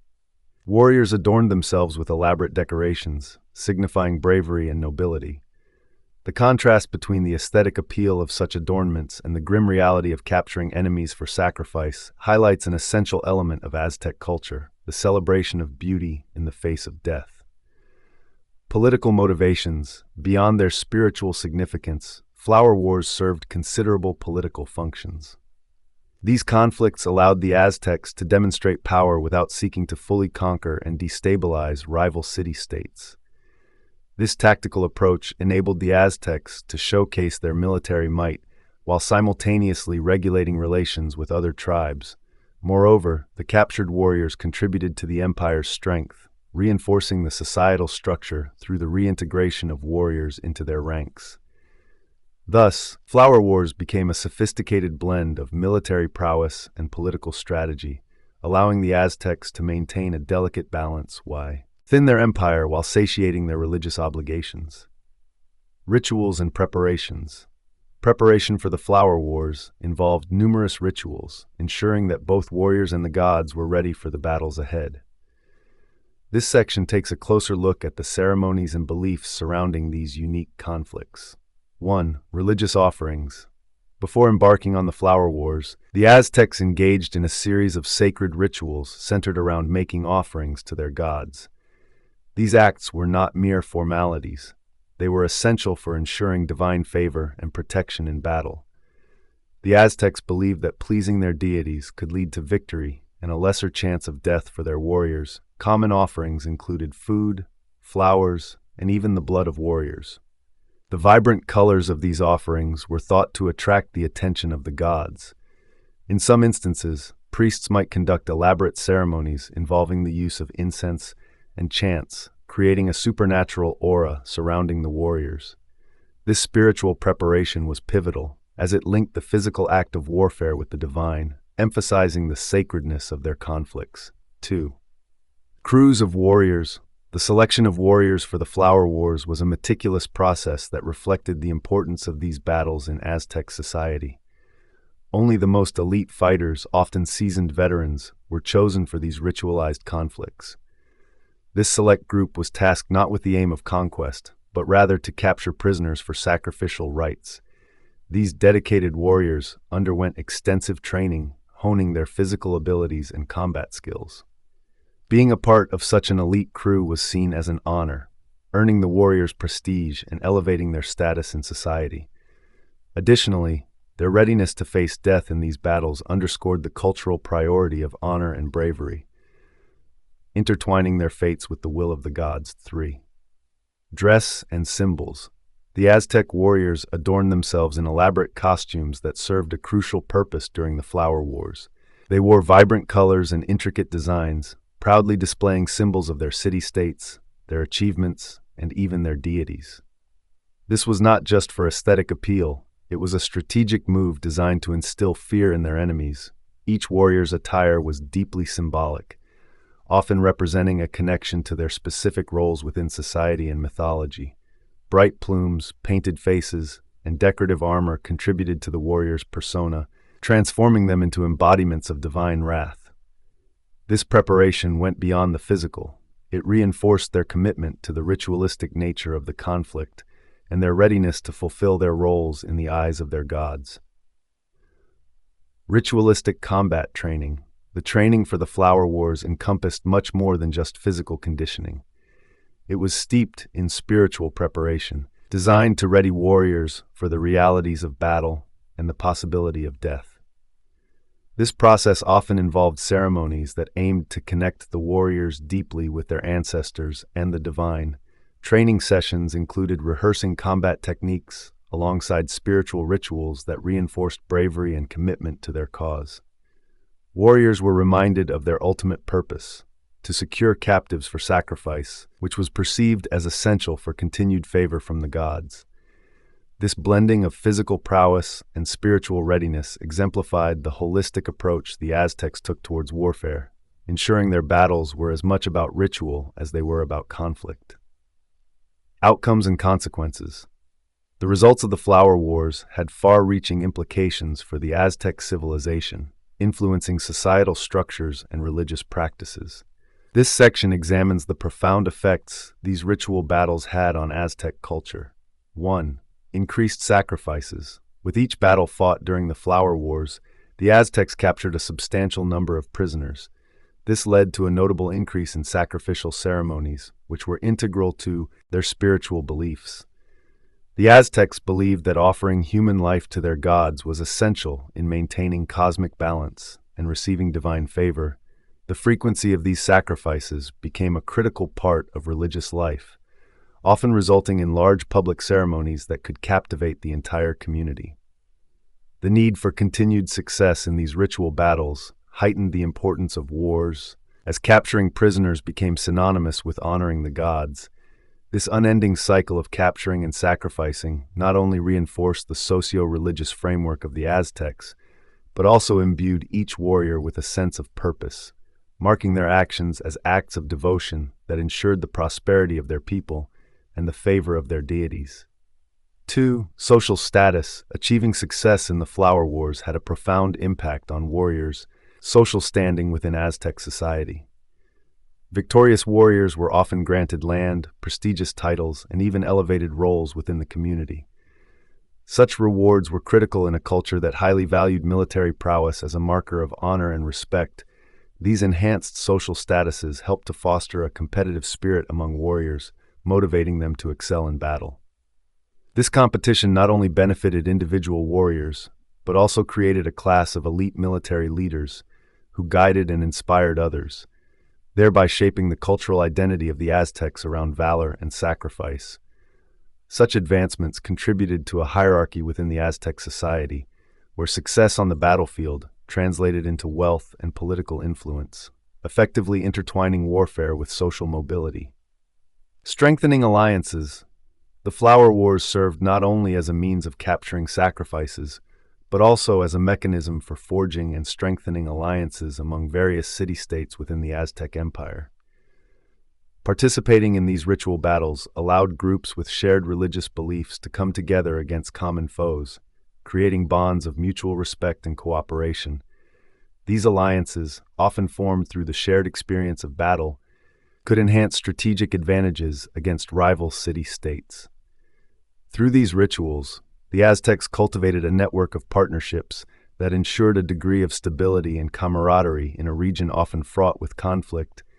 The interconnectedness fostered by the Flower Wars reflected the deeper spiritual and communal ties that defined Aztec society, making these alliances not only a military strategy but also a religious obligation to uphold divine favor through unity. 4. Cultural legacy. The influence of the Flower Wars extended beyond their immediate context, leaving a lasting cultural legacy that shaped the Mesoamerican worldview regarding life and death. The rituals surrounding warfare and sacrifice permeated various aspects of Aztec life, reinforcing the concept of life being cyclical, where death was not the end, but a transformation. Subsequent generations adopted elements of the Flower Wars into their own beliefs and practices, emphasizing the importance of sacrifice and reverence towards the divine. This legacy can be seen in the continued focus on honor, warfare, and the spiritual significance of conflict in later Mesoamerican cultures. Ultimately, the ramifications of the Flower Wars molded a belief system that would echo through history, influencing how communities view the relationship between mortals, the divine, and the intertwined destinies of life and death. The spiritual dimension. The spiritual belief system of the Aztecs deeply influenced the Flower Wars, making them a crucial part of their religious worldview. This section explores how spirituality integrated into the fabric of these conflicts. 1. Deities and warfare. The Aztecs had a profound connection between their deities and warfare, with specific gods embodying the essence of battle. Central to this pantheon was Huitzilopochtli, the god of sun and war, who was believed to demand human sacrifices to ensure the sun's daily journey across the sky. The flower wars served as a ritualized homage to him, influencing not only the outcomes of battles but also the lives of the warriors involved. These confrontations were more than mere skirmishes. They were religious ceremonies where warriors sought favor from the gods. Before engaging in battle, Aztec warriors would often partake in rituals, offering prayers and sacrifices to Huitzilopochtli, asking for strength and victory. As they fought, they believed that their actions secured life for their people and maintained the cosmic balance. This divine connection made each battle a sacred event that resonated with cultural and spiritual significance. Life and death beliefs. In Aztec society, life and death were intricately woven into the tapestry of existence. They viewed warfare as a cyclic process where the death of warriors was not the end but a transition. For the Aztecs, dying in battle was one of the noblest ways to achieve a glorious afterlife. Those who fell in combat were believed to join the sun in its journey through the sky, becoming part of a divine cycle. This perspective on death infused the flower wars with a gravity that transcended typical motivations for conflict. Captured opponents were often seen as offerings to the gods, underscoring the Aztecs' belief that each life had a spiritual purpose beyond the immediate temporal realm. Thus, battle was not merely an act of aggression. It was a crucial step in the warriors' journeys and the ongoing struggle between life and death. Spiritual symbols in conflict. The Aztec worldview was richly symbolic, and these symbols significantly shaped their battle strategies. The flower wars were marked by the utilization of spiritual designs and motifs meant to invoke divine favor and inspire fear in enemies. For instance, warriors sometimes adorned themselves with feathers and painted their bodies to embody the qualities of their gods, enhancing their own power in combat. These symbols acted as conduits, blending physical prowess with spiritual energy. Battles were choreographed rituals that mirrored the larger narrative of the Aztec cosmology, where the interplay between the material and the divine unfurled. By embedding spiritual symbolism within their warfare, the Aztecs reinforced their belief that their conflicts transcended mere human endeavors, becoming part of a greater universal struggle for aftermath and rituals. After the conclusion of the flower wars, the rituals that followed were as significant as the battles themselves. The captured enemy warriors were not simply defeated foes. They were treated with honor in rituals designed to appease the gods and acknowledge the spiritual journey ahead of them. These ceremonies often involved offerings, prayers, and the reenactment of their submission to deities, emphasizing the sacred nature of their sacrifice. Through these rituals, the Aztecs reinforced their view of warfare as a holy passage. They understood that taking a life was not just a form of conquest, but a spiritual engagement that required solemnity and reverence. The aftermath became a crucial aspect of the broader belief system, where the very act of war transitioned into a profound celebration of faith, life, and the journey beyond. Chapter 8. Medieval Court Jesters' Funerals. In the medieval court, jesters were not only entertainers, but also vital figures who carried messages between the elite and the common people. Upon their death, their funerals took on a peculiar twist, often consisting of mock burials that emphasized their comedic legacy. In this chapter, we'll explore the significance of jesters in medieval culture, the reasons behind their unusual funerals, and what this reveals about society's relationship with humor and grief. The role of jesters in medieval society. Jesters were more than mere entertainers in medieval courts. They held a unique place in society that allowed them to serve as both comedic relief and insightful commentators. Their role was multifaceted, blending humor with social critique. The social status of jesters. Despite their role as low-status entertainers, jesters occupied an elevated position in medieval courts. They often had direct access to royalty and nobility, giving them surprising influence that belied their status. This paradox of being both marginalized and privileged allowed jesters to navigate the complex social hierarchies of their time. They were adept at using their wit and humor to place themselves in conversations that mattered. As one moment a source of laughter, the next a valued confidant, jesters bridged gaps between the upper echelons of society and the everyday experiences of common folk. Their status, although precarious, granted them a peculiar power in a world where social mobility was exceedingly limited. Communication with the common people. Jesters served as an essential bridge between the aristocracy and the populace. They often conveyed messages, stories, and critiques that might have been deemed too risky for traditional courtiers or lackey-born messengers. With their unique style, they could discuss sensitive topics while disguised in humor, making their comments palatable even to those in power. This role was crucial, especially in an era when the common people's voices were often marginalized. By articulating the concerns and aspirations of the masses, jesters played a part in shaping public opinion and providing insights into societal issues, all under the guise of entertainment. Use of humor as a weapon. The sharp wit of jesters allowed them to critique societal norms and politics in a manner that was both entertaining and acceptable. Their humor often contained layers of meaning, empowering them to address topics that others could not without risking their heads. This use of comedy as a weapon became a hallmark of their performances.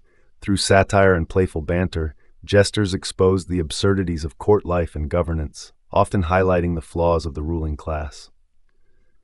Audiences appreciated this duality, as the jesters provided laughter while simultaneously sparking conversations about important social critiques.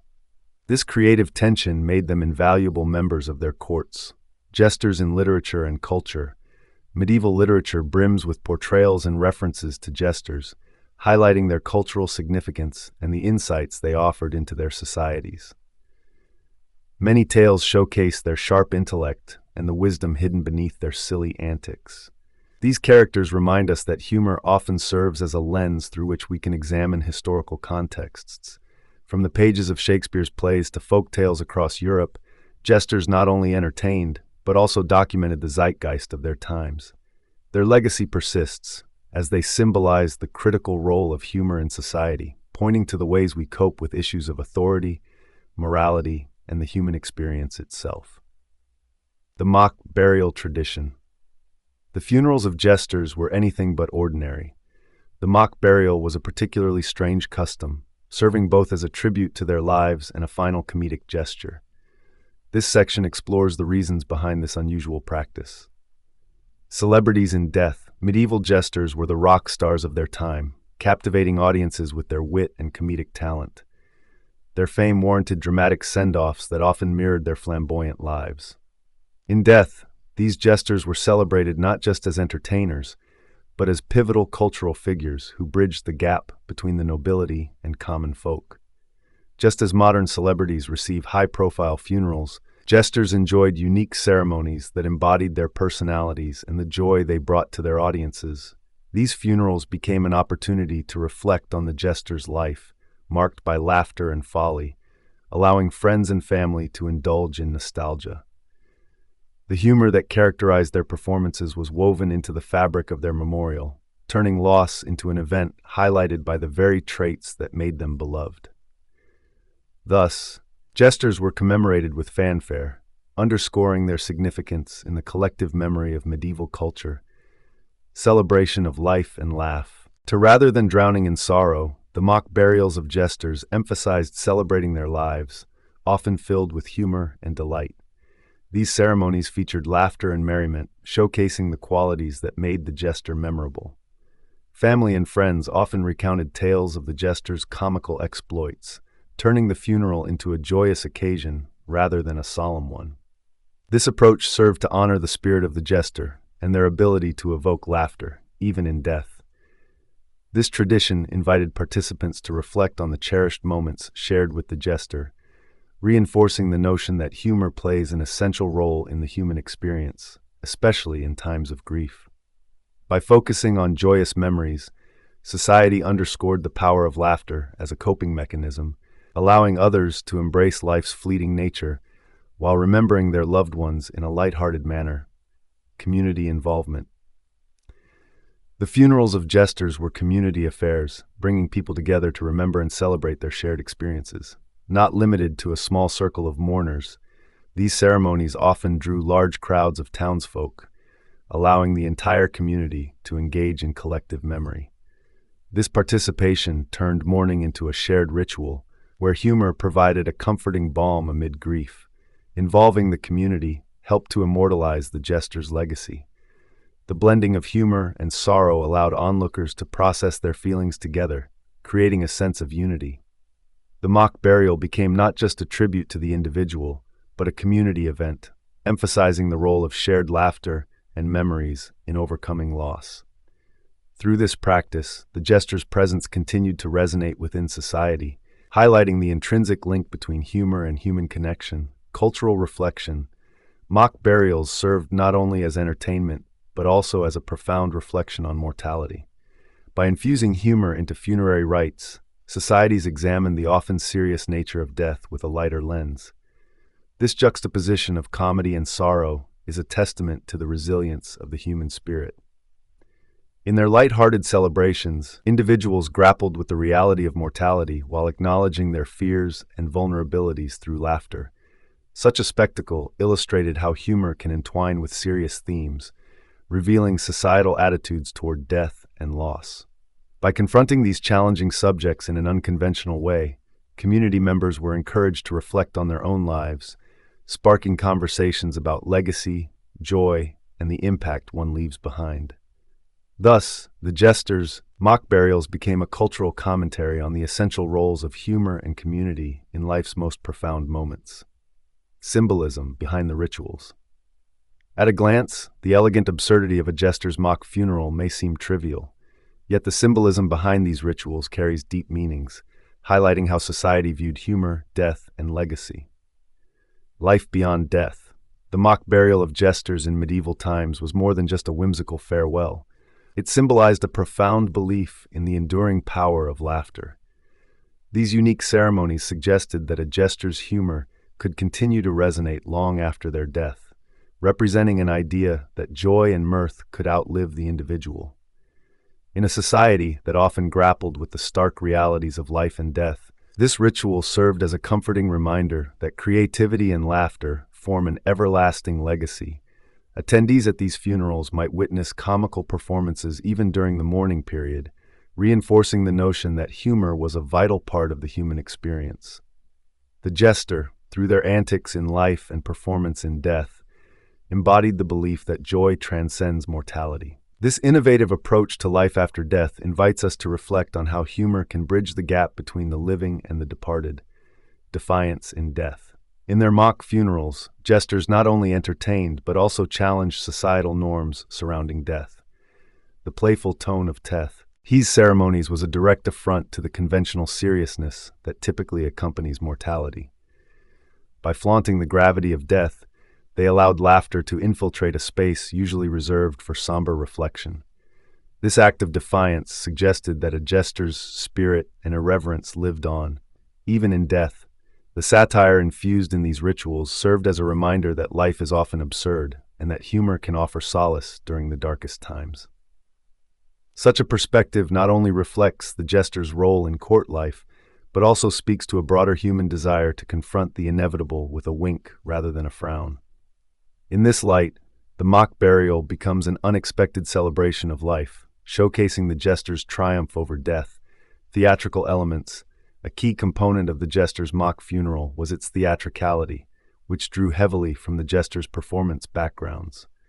These events were characterized by exaggerated, comedic displays that echoed the jester's lively presence in the courts. Participants might witness skits and parodies that highlighted the jester's life, imbuing the sorrowful event with laughter and joy. This particular aspect reinforced the idea that performers were never truly off the stage, not even in death. Through these theatrics, mourners received an opportunity to celebrate rather than solely grieve. By transforming a funeral into a spectacle, the jester's legacy as an entertainer persisted, reminding everyone that humor was a vital aspect of culture, even in moments of loss. The incorporation of comedic elements in the ceremony thus transformed the traditional perception of death, making it an occasion to reflect on the joy and laughter that the jester had brought into their lives. Preservation of folklore. Jester funerals were also significant in preserving the rich tapestry of folklore and stories tied to these entertainers. By emphasizing storytelling and humor during the mock burials, communities ensured that the narratives surrounding jesters were not forgotten. These rituals became a method of passing down cultural memory, enriching the collective understanding of jesters' roles in society. As jesters were often the bearers of social satire and commentary, their funerals functioned as a living archive. They encapsulated tales of cleverness and folly, reinforcing their importance to local lore. This emphasis on narrative continuity highlights a community's desire to keep alive the lessons learned through laughter, ensuring that the jester's influence echoed through generations. Therefore, the mock funeral served a dual purpose. It was both a farewell and a vibrant reminder of a shared cultural heritage.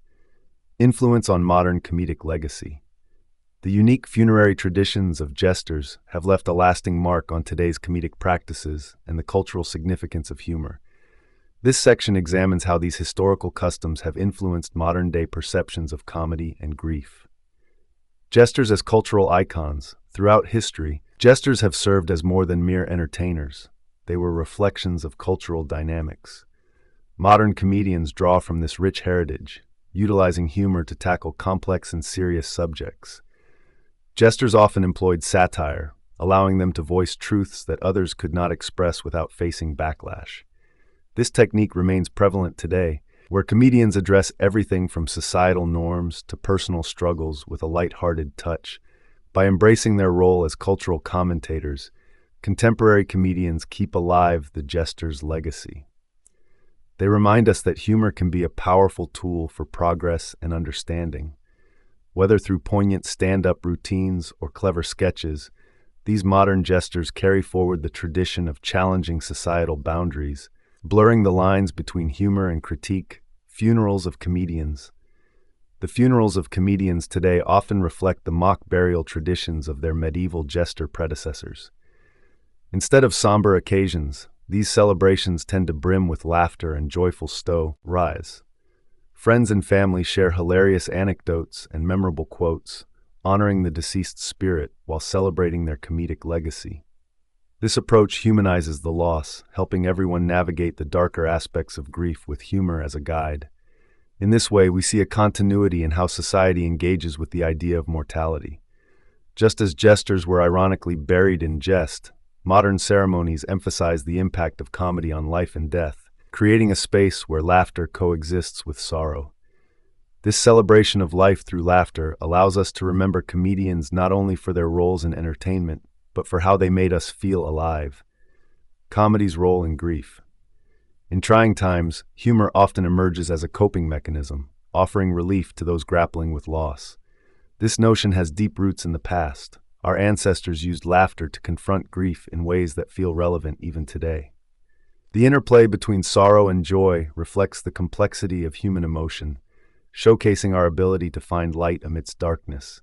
Comedy serves as a bridge, connecting individuals to their feelings while providing an avenue for expressing pain through laughter. This concept echoes the medieval jester's role at funerals, transforming grief into community celebrations. By allowing laughter to coexist with sorrow, society acknowledges the full spectrum of the human experience, creating spaces where healing can begin. The relevance of the jester archetype. The jester archetype remains vibrant in storytelling today, resonating across various forms of media. This character embodies the enduring need for humor, serving as a lens through which we observe our triumphs and tribulations. From literature to film, jesters remind us to embrace laughter, even in tragic circumstances, serving as catalysts for catharsis and reflection. This jester-like influence fosters a cultural appreciation for the absurdity of life. Just as in medieval jesters navigated the intricacies of social norms, modern-day versions push boundaries, challenging audiences to confront uncomfortable truths while engaging in humor. Ultimately, this archetype highlights humanity's innate desire to find joy, even in the face of adversity, a testament to the lasting power of laughter. Chapter 9. Wari Funerary Rituals. For the Wari people of Brazil, death is a deeply communal event, marked by rituals that emphasize love and remembrance. The practice of burning or consuming the deceased reflects a profound connection to the idea of keeping spirits alive. This chapter dives into these unique funerary traditions, the philosophy behind them, and how they embody concepts of memory, mourning, and familial bonds within the Wari culture. Understanding Wari death rituals. The Wari funerary rituals are unique, reflecting a complex relationship with death and the afterlife. For the Wari, death isn't an end, but a transition to a different existence. These ceremonies embody their deep respect for the deceased and the ongoing connection between the living and the dead. A communal approach, for the Wari people, death transcends individual loss. It embodies a communal affair that unites families and friends in mourning. Rather than isolating themselves in grief, the tribe emphasizes collective participation in this emotional process. Everyone plays a role, whether through preparation, ritual, or simply providing support. This gathering fosters a sense of belonging and shared experience, reinforcing social ties within the community. Moreover, the communal aspect of their rituals helps in the healing process, as individuals are encouraged to share their memories and emotions. The act of grieving together not only honors the deceased, but also strengthens the bonds among the living. This approach illustrates the deep cultural significance the Wari place on interconnectedness and collective remembrance. Ritual significance. In Wari funerary traditions, every ritual action is imbued with meaning, carefully crafted to reflect their cultural values regarding life, death, and the spirit's journey. From the treatment of the body to the ceremonial practices that follow, these rituals serve a vital purpose. For instance, the preparation of the body signifies respect, acknowledging the person's life and their subsequent transition into another existence.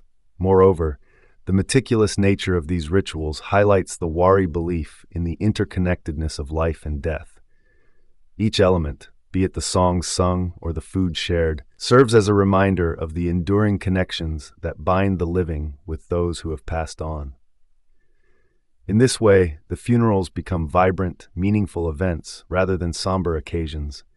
Preserving memory, the Wari culture embodies a unique perspective on memory and death, believing that through their rituals, they can keep the deceased alive in the hearts and minds of the living.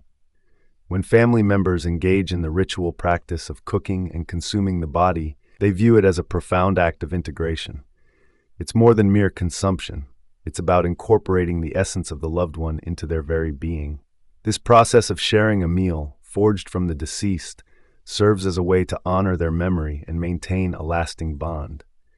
It is a beautiful, albeit unusual, testament to how the Wari navigate the complex emotions surrounding loss, ensuring that their loved ones never truly leave them. Spiritual connections. Wari death rituals are steeped in a rich tapestry of belief in the ongoing presence of spirits. The community views the deceased as still being part of their lives, creating an enduring relationship with ancestors that shapes their identity. These rituals are not simply actions, but are infused with a spiritual essence, allowing families to maintain connections that transcend physical death. By incorporating memory and practice into their culture, the Wari has affirmed a bond with their ancestors that guides their lives.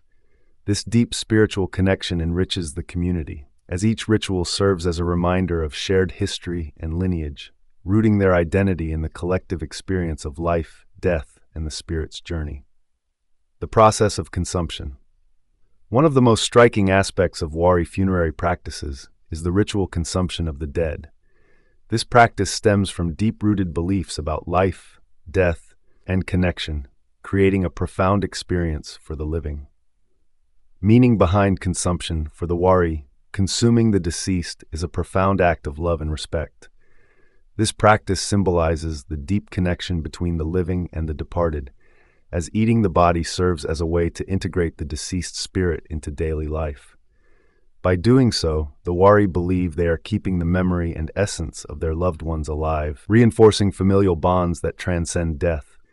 This ritual reflects the Wari's worldview, where life and death are part of a continuous cycle. They see consumption as a means of honoring the deceased, allowing the living to feel their presence in a tangible way. This perspective fosters a sense of togetherness, as each meal shared in this manner acts as a reminder of shared love, connection, and the ongoing relationship between the living and the dead. Methods of preparation. The preparation of the body for ritual consumption is an intricate and communal affair. highlighting the collective nature of Wari mourning practices. Typically, the body may be roasted or prepared in ceremonial dishes, emphasizing not only the sacredness of the act, but also the involvement of the entire community. During this preparation, family members and community members work together, turning grief into an opportunity for solidarity and shared remembrance. Each dish created carries deep significance, allowing participants to express their love and loss creatively. Through such preparations, the community reaffirms their bonds, honoring the memory of the deceased collectively and casting a light on the enduring ties between them. Cultural taboos and acceptance. To outsiders, the practice of consuming the deceased may seem unsettling, even morbid. However, for the Wari, it represents a sacred duty steeped in cultural significance. They perceive this act not as a taboo, but as a vital component of their relationship with death and memory. The Wari view it as a way to celebrate life even in death, emphasizing the continuity of existence in a respectful and heartfelt manner. This cultural perspective challenges conventional notions of death and mourning prevalent in many societies.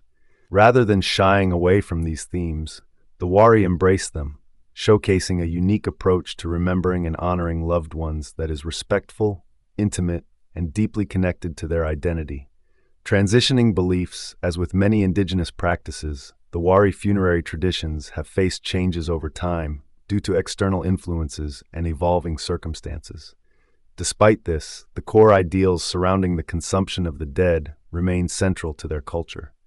This adaptability shows a resilience in maintaining their identity while navigating the challenges of modernization.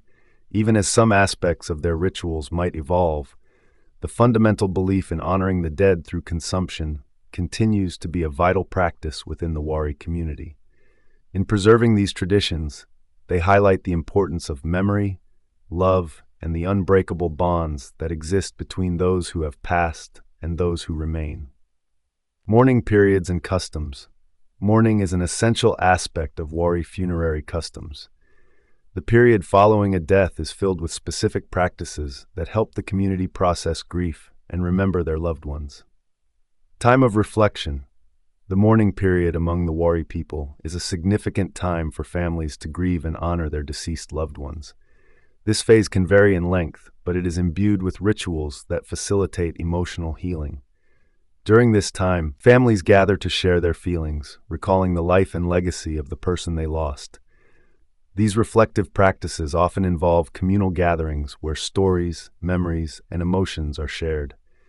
By engaging in this collective grieving process, the living find solace in understanding that they are not alone in their sorrow. The act of remembering allows families to navigate their grief and prepares them for the eventual acceptance of loss, communication with the dead. For the Wari, the belief in an ongoing relationship with the deceased enhances their mourning customs. Families often conduct special ceremonies or consult spiritual mediums during this time, fostering a sense of connection with their loved ones who have passed away. This ritualistic communication helps to bridge the gap between the physical and spiritual realms. Such practices are not just for personal comfort. They reaffirm cultural beliefs about life, death, and the spirit world. By continuing to speak with the departed, families feel an enduring bond, ensuring that the essence and teachings of their loved ones are woven into the fabric of the living community.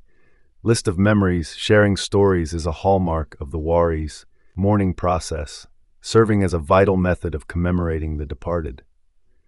Families recount anecdotes, experiences, and cherished moments, ensuring that the memories of their loved ones remain vibrant and alive. This storytelling tradition plays a crucial role in passing down cultural history. Through these narratives, the personalities and values of the deceased are preserved. The act of remembering not only honors the dead, but also brings comfort and strengthens familial bonds. As each story is shared, it reinforces the communal heritage, promoting a collective identity rooted in shared experiences and love. Closure through ritual. The conclusion of the mourning period is marked by specific rituals that signify closure for the living. These ceremonies often involve symbolic acts that allow participants to honor the deceased one final time, creating a bridge to acceptance and moving forward. Rituals may include offerings or communal feasts that celebrate the life of the departed. Engaging in these practices fosters a sense of release, enabling family members to transition from mourning to remembrance. Ultimately, these final tributes are not just a farewell, they are expressions of love and respect that highlight the enduring impact of the deceased on the lives of those they left behind. The role of ancestors in Wari culture. Ancestor worship is a key part of Wari spirituality.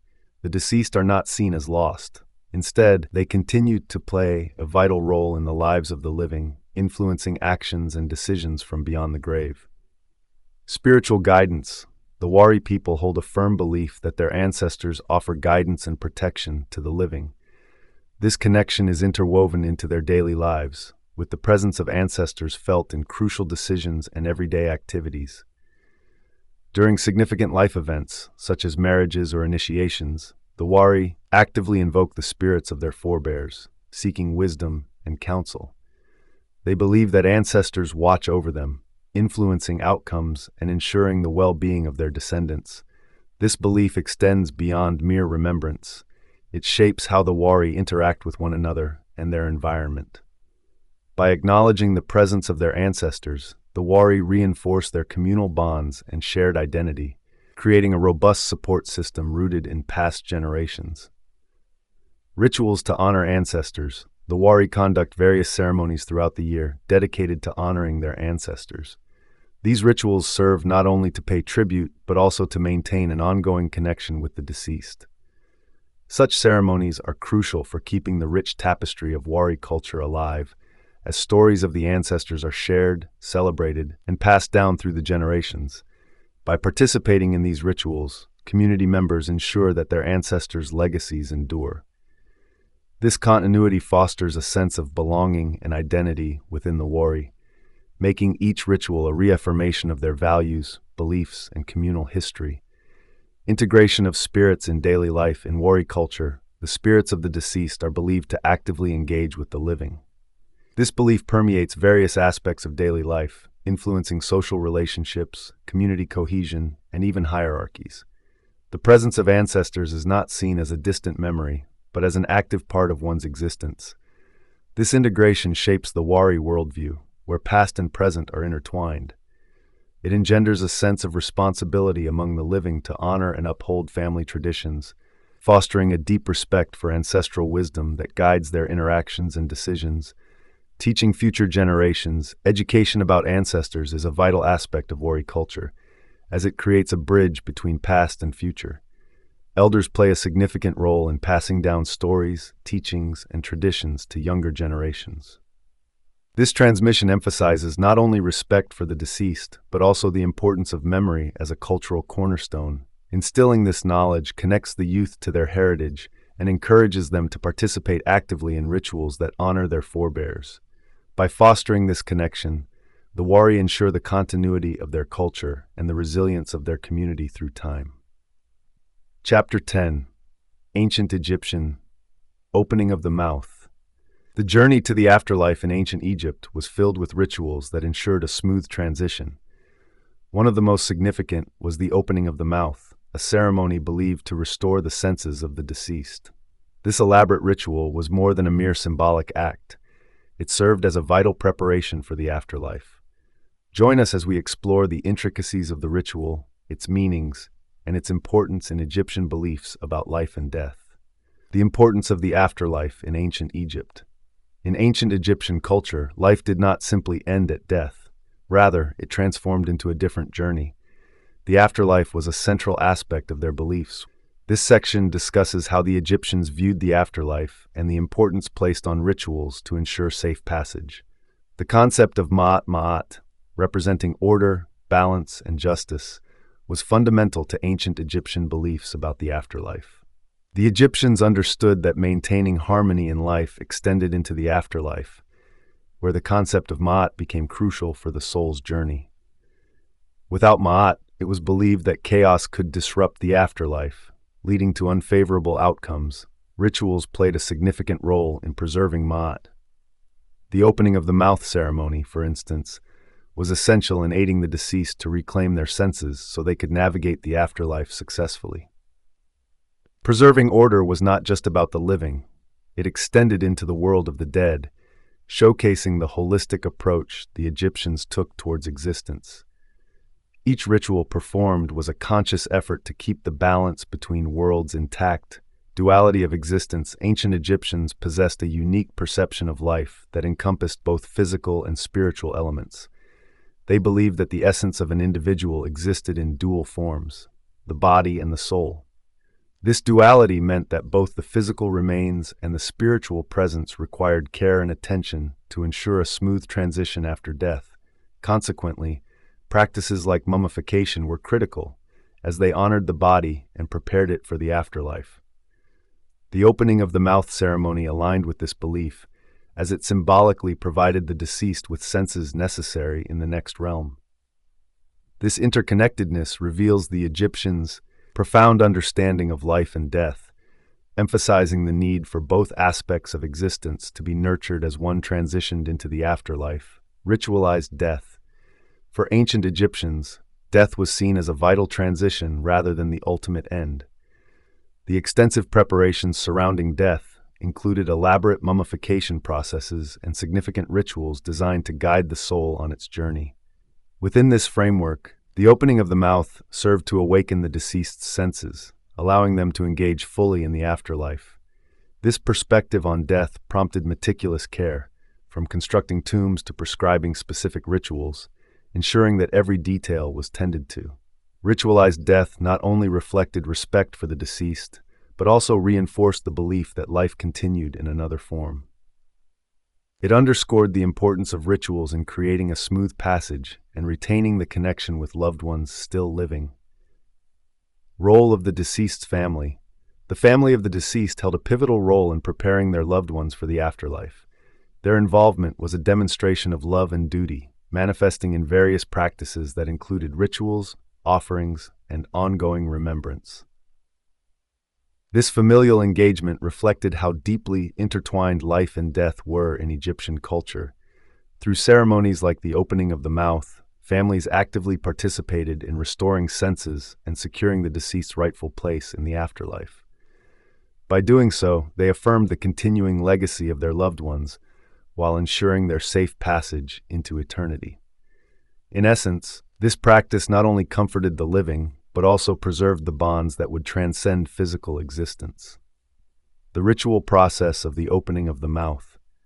The opening of the mouth ceremony was not a single act, but a series of rituals performed to restore the deceased's senses, allowing them to interact fully with the afterlife.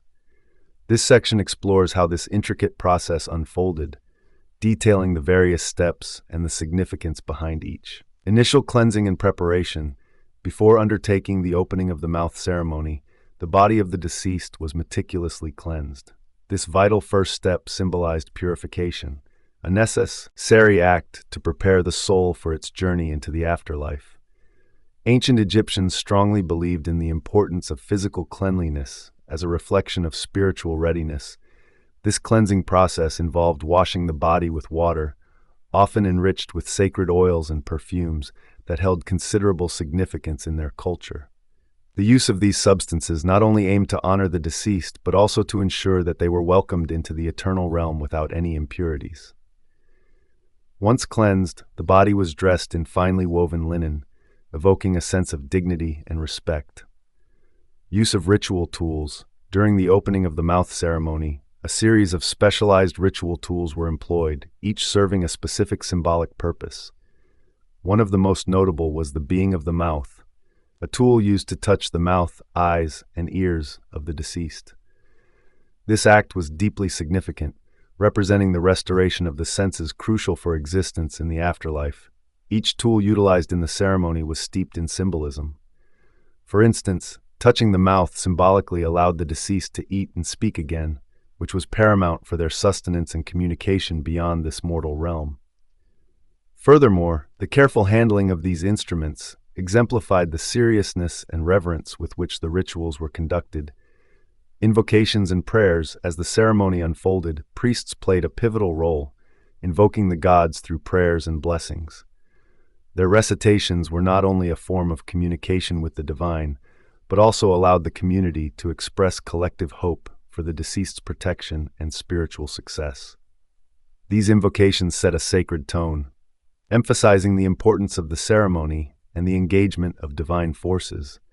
The presence of the priests, adorned in ceremonial garments, amplified the atmosphere of sanctity. Their chants were believed to resonate with cosmic energies, creating an environment conducive to the successful reawakening of the senses.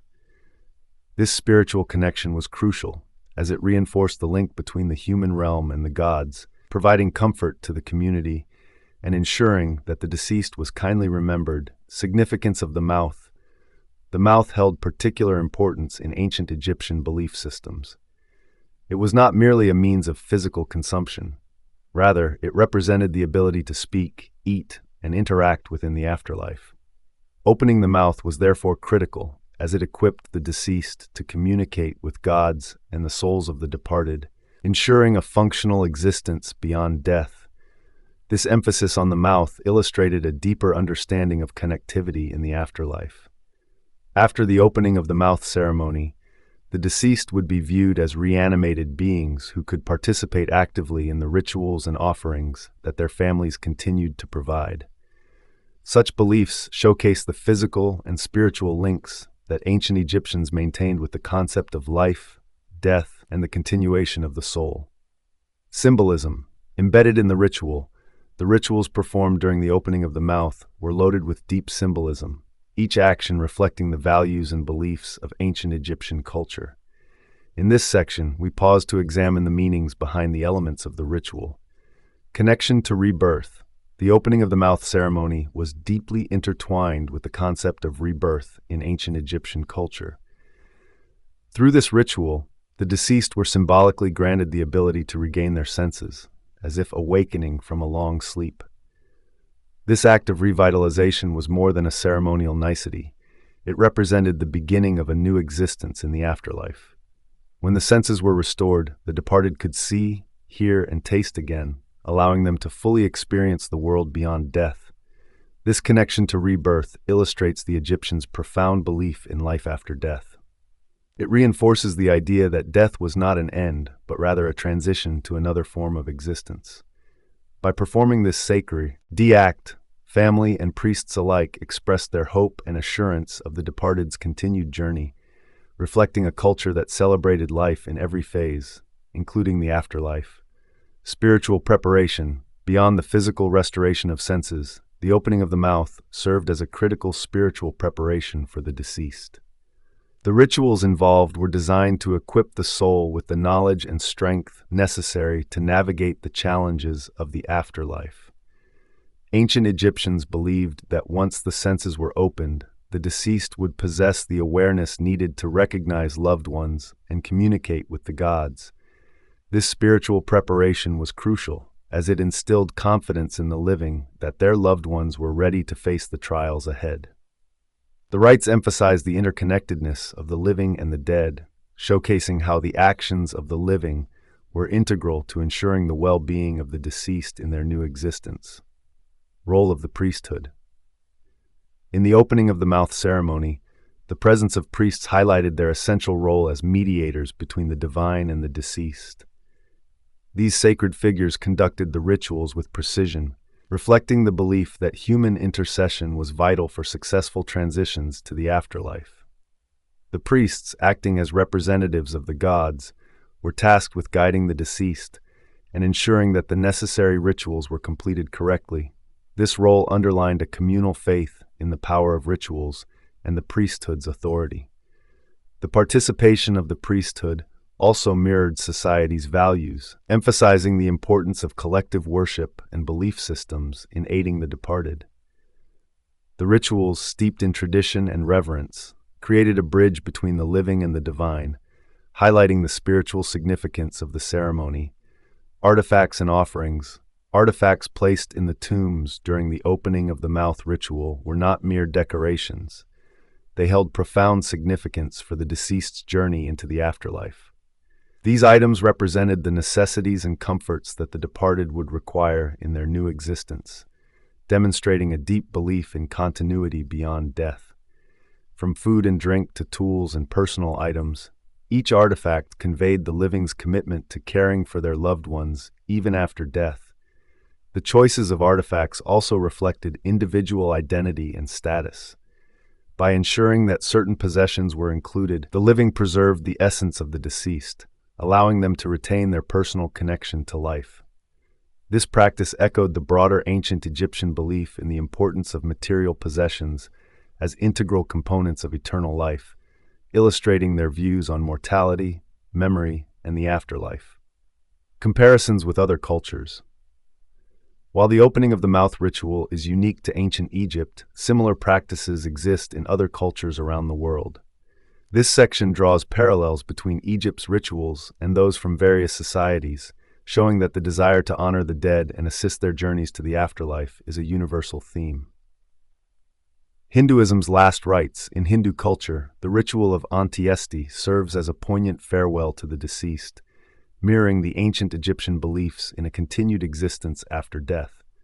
This rite, often referred to as the last rites, includes a series of ceremonies aimed at ensuring the soul's safe passage to the afterlife. Key elements involve the lighting of a funeral pyre, which symbolizes purification and the release of the deceased's spirit.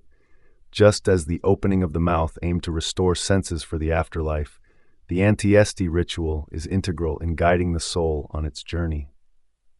Family members gather to participate in the rites, embodying reverence and demonstrating respect for ancestral lineage. The act of making offerings and chanting hymns creates a sacred environment, steeped in tradition and mirroring the respect showcased in Egyptian customs.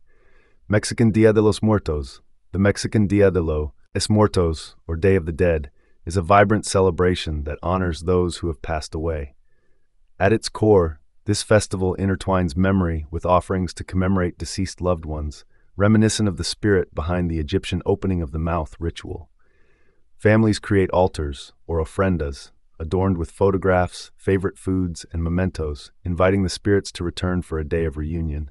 During this lively occasion, music, dancing, and traditional foods reflect a joyous celebration of life, rather than a mournful farewell. Just as the Egyptians believed in the ongoing connection with the dead, the Dia de los Muertos emphasizes the importance of family bonds and remembrance. This rich tapestry of rituals showcases humanity's universal desire to celebrate life while honoring those who have departed. Japanese Obon Festival. The Obon Festival in Japan is a heartfelt occasion dedicated to honoring the spirits of ancestors, closely paralleling Egyptian practices surrounding death. This 3-day event involves various rituals aimed at guiding the spirits back home, allowing families to connect with their ancestors. Lanterns are lit to guide the deceased, and offerings of food and other items are made to ensure their peace. Like the opening of the mouth, the Obon Festival seeks to maintain a connection with the dead while celebrating their lives. Community gatherings and dances called Bon Odori help foster a sense of unity and joy in remembrance, mixing solemnity with festivity. Through these customs, the shared human experience of mourning and remembrance takes center stage, highlighting a universal theme of respect for those who have journeyed beyond. Shared consciousness in funerary practices. Across cultures, the practice of caring for the dead through rituals reveals a shared consciousness regarding mortality and respect for the deceased. Whether through the Egyptian opening of the mouth, Hindu Antyesti, or the Tibetan sky burial, societies exhibit deep reverence for life after death.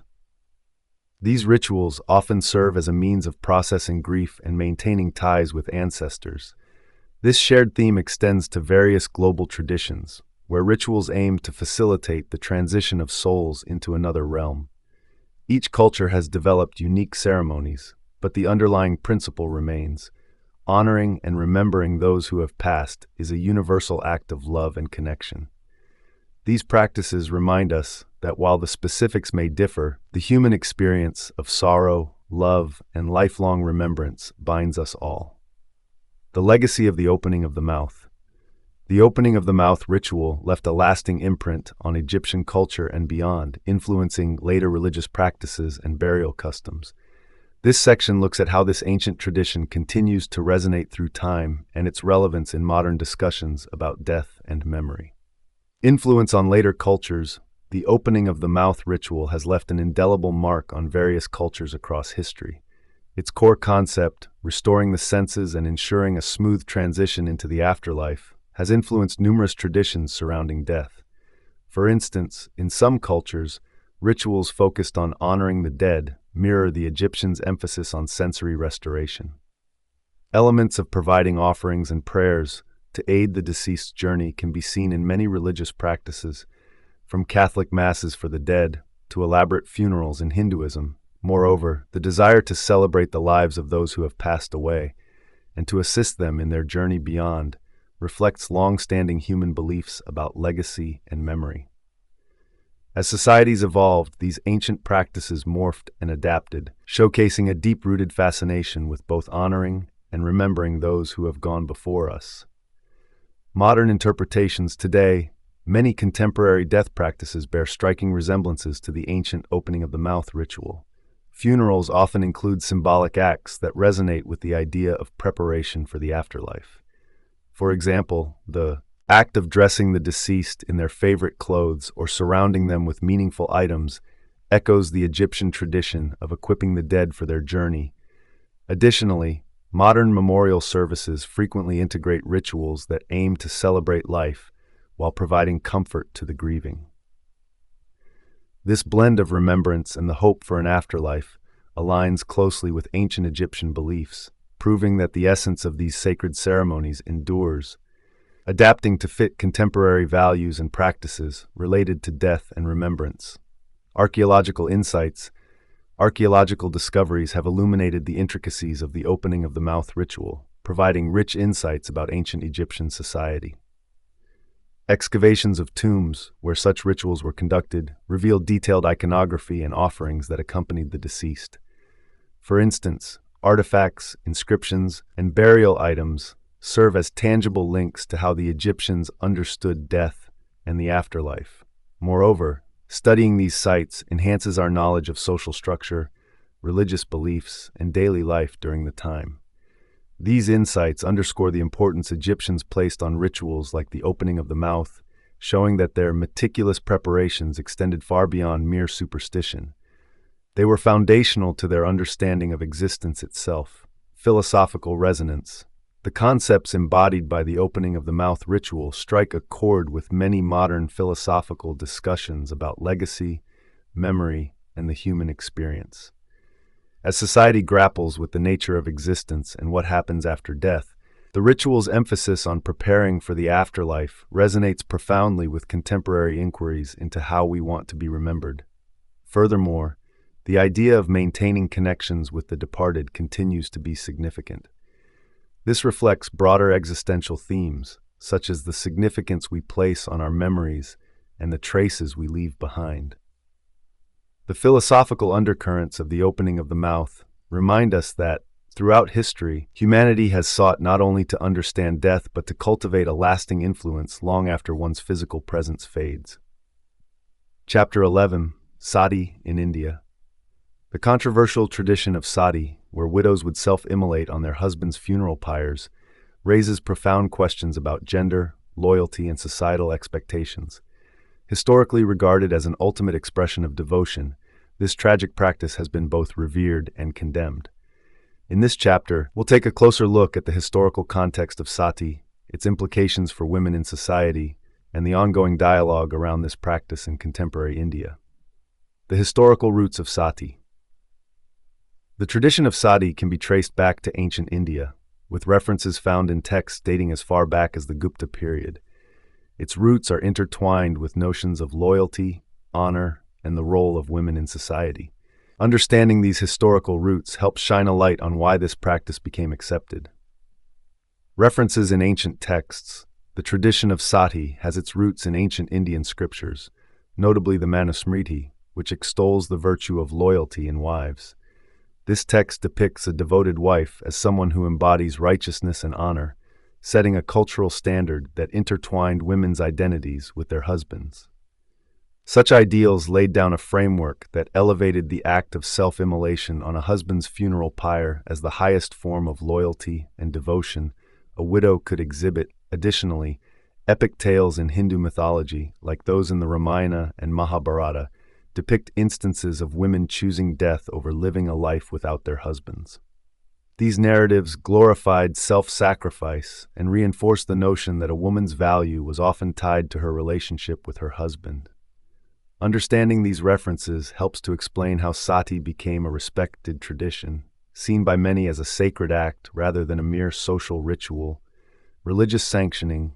Throughout history, various interpretations of Hindu texts have suggested that sati serves as a path to spiritual purification.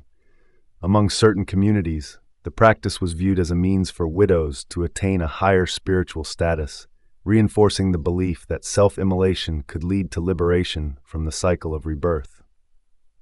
This religious sanctioning contributed to the normalization of the practice, as it was not merely an individual choice, but considered a sacred duty. Some communities even integrated sati into their religious rites, further blurring the lines between cultural practice and spiritual obligation.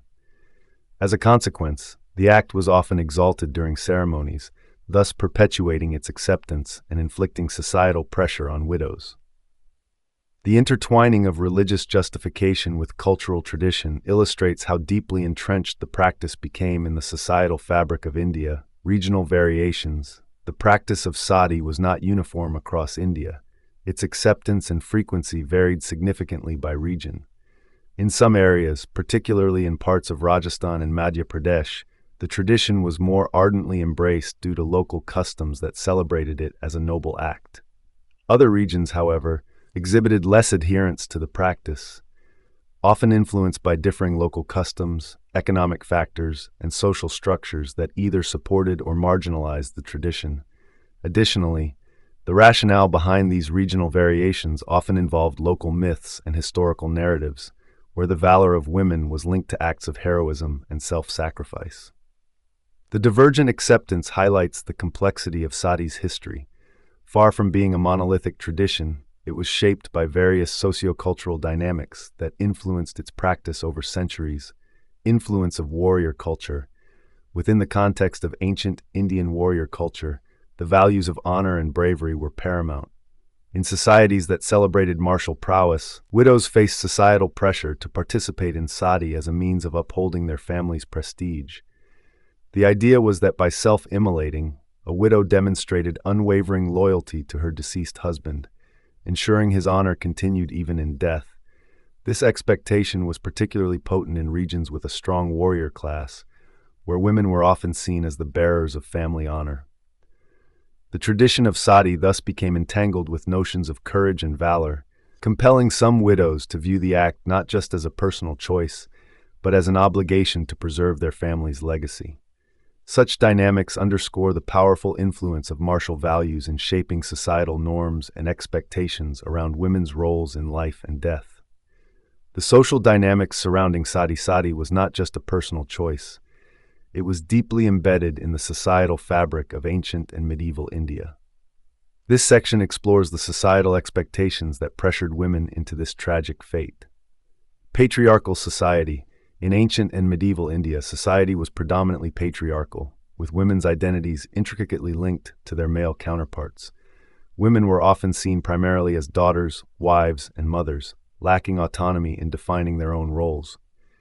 This cultural context gave rise to the practice of sati, positioning it as a measure of loyalty and devotion to one's husband. For many women, the pressure to perform sati stemmed from the belief that their worth was contingent upon adherence to societal expectations. This fierce patriarchy not only dictated gender roles but also emphasized the necessity of sacrificial loyalty, casting sati as an ultimate act of love and fidelity.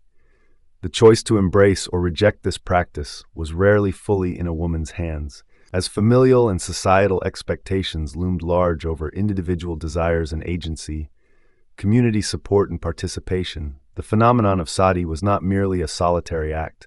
It was entrenched in community dynamics, where social norms shaped the collective identity of a village or region. Many communities actively endorsed and even celebrated sati, creating an atmosphere of acceptance and approval around this tragic tradition. Ceremonies surrounding sati often turned into communal events, where the act was viewed as noble and virtuous. Women, feeling the societal pressure to conform, often found that participation in sati was seen as a communal duty, eliciting admiration from peers and elders. This community involvement made it exceedingly difficult for any woman to defy the tradition, as non-participation could lead to feelings of isolation and judgment, cultural and familial honor. The intertwining of sati with concepts of honor profoundly influenced women's decisions regarding the practice. It was believed that a widow's self-immolation would elevate her family's status and bring eternal glory to her husband's name. The notion of bringing honor through sati was not limited to personal tragedy. It echoed through generations, reinforcing the familial reputation within the community. Many women viewed the acceptance of sati as a means to ensure their family's respect and societal standing, compelling them towards this extreme choice. This cultural narrative of sacrificing one's life was especially poignant, demonstrating the tragic reality of how deeply ingrained these values were in the societal psyche. Fear of stigma. The stigma attached to refusing to participate in sati was a powerful deterrent for many women. Those who chose not to follow through with the tradition often faced harsh societal repercussions, including shaming, ostracism, or diminished social standing. This fear of exclusion was particularly overwhelming in a tight-knit society where communal ties were paramount. The concept of remaining a widow without undergoing sati was often viewed as disgraceful and could invoke feelings of guilt and despair. Consequently, the danger of social isolation often overshadowed personal autonomy, leading women to comply with the ritual even against their will. The complexity of this dynamic reflects the broader implications of gender roles in a historically patriarchal setting, where individual choice was heavily circumscribed by collective expectations. The rise of opposition. As awareness spread and beliefs evolved, significant opposition to sati began to emerge in the 19th century. This section discusses the voices that fought against the tradition and their motivations. Colonial influence. The British colonial presence in India during the 19th century fundamentally altered perceptions of traditional practices, including sati. Viewed through a colonial lens, sati was often described as a barbaric ritual, used by the British to illustrate the supposed moral superiority of Western civilization. This portrayal served a dual purpose. It justified British rule by framing it as a civilizing mission, while also sparking a debate about women's rights. Colonial officials and reform-minded individuals highlighted the need for reform, emphasizing that women deserved protection from such extreme practices. This era marked the beginning of significant discourse on gender equality and women's autonomy in India.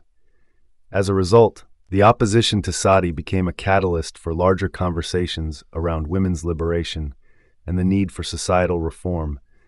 Social reform movements, among the most notable figures opposing sati was Raja Ram Mohan Roy, a prominent social reformer who bravely challenged this tradition. He argued that this practice was not rooted in Hindu scriptures, but rather in societal constructs that oppressed women. His advocacy for women's rights and their fundamental right to live ignited a reform movement that resonated across India. Roy's efforts inspired others, leading to the formation of various social reform groups that actively campaigned against sati. Their collective voice aimed to dismantle patriarchal prejudices and champion the dignity of women, thereby reshaping societal norms around marriage and widowhood. The role of education. The rise of education in the 19th century played a crucial role in the opposition to sati. Both women and men who gained access to education began to advocate for women's rights more vocally.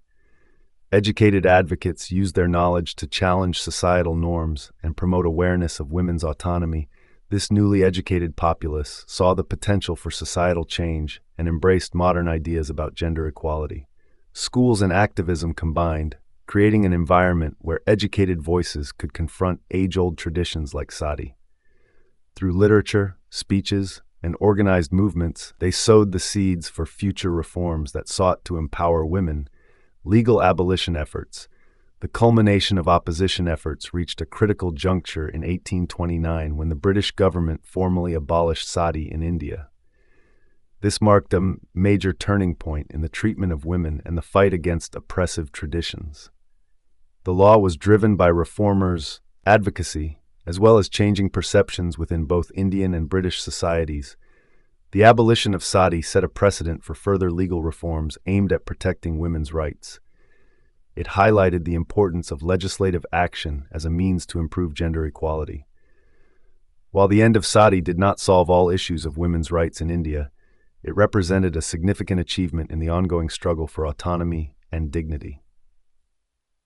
The contemporary perspective on sati. Even in modern India, the legacy of sati lingers in various forms. This section examines how the practice is viewed today and the conversations that continue around it. Modern interpretations. In contemporary India, discussions surrounding sati often center on feminist perspectives that challenge the historical context of the practice. Many view sati not just as an act of love, but as a profound commentary on the autonomy and rights of women in a patriarchal society. Advocates argue that the legacy of sati highlights the societal pressures placed on widows, compelling them to conform to traditional expectations. This conversation has gained momentum in a rapidly changing India, where women's roles are evolving against a backdrop of increasing awareness of gender equality. Women today are increasingly empowered to make choices about their lives and bodies, sparking debates about how practices like sati have influenced these changes. The ongoing dialogue reflects a society grappling with its past, while striving for a future where women have the agency to define their destinies. Influence of media through films and literature has significantly influenced contemporary perceptions of sati. Documentaries and historical dramas have revisited the practice, providing a platform for both critique and reflection. Through storytelling, these mediums present sati as a complex issue that intertwines devotion with tragedy. Films often portray the emotional and moral dilemmas faced by women entangled in this tradition, reshaping public understanding. Literary works similarly explore the psychological implications of sati, asking audiences to consider the lives of widows as they navigate societal expectations. This cultural engagement serves not only to educate viewers about the historical context, but also to encourage critical conversations about women's rights and individual autonomy in modern India. Showcasing sati's multifaceted legacy. Awareness campaigns. Numerous organizations in India are actively working to combat the remnants of patriarchal practices, including sati. These awareness campaigns aim to educate communities on women's rights, highlighting the importance of gender equality. By connecting the historical context of sati to current issues, these initiatives foster discussions about the treatment of widows and the necessity for legal protections. They emphasize the importance of empowering women to assert their rights, while also shedding light on the cultural factors that perpetuated practices like sati. Workshops, seminars, and outreach programs play a crucial role in transforming societal attitudes. By educating both men and women about the implications of gender norms, these campaigns contribute significantly to reshaping the narrative surrounding women's autonomy in India today. Legacy and memory. The memory of sati continues to evoke strong emotions and discussions about the treatment of widows in India. Even in modern society, the haunting legacy of this practice speaks volumes about the historical and cultural attitudes toward women. As India progresses, the significance of remembering sati becomes crucial in acknowledging the struggles faced by widows. This remembrance prompts reflections on the broader issues of women's freedom, dignity, and societal role, challenging contemporary audiences to advocate for change. The ongoing dialogue surrounding sati acts as a lens through which the treatment of women in society can be critically examined.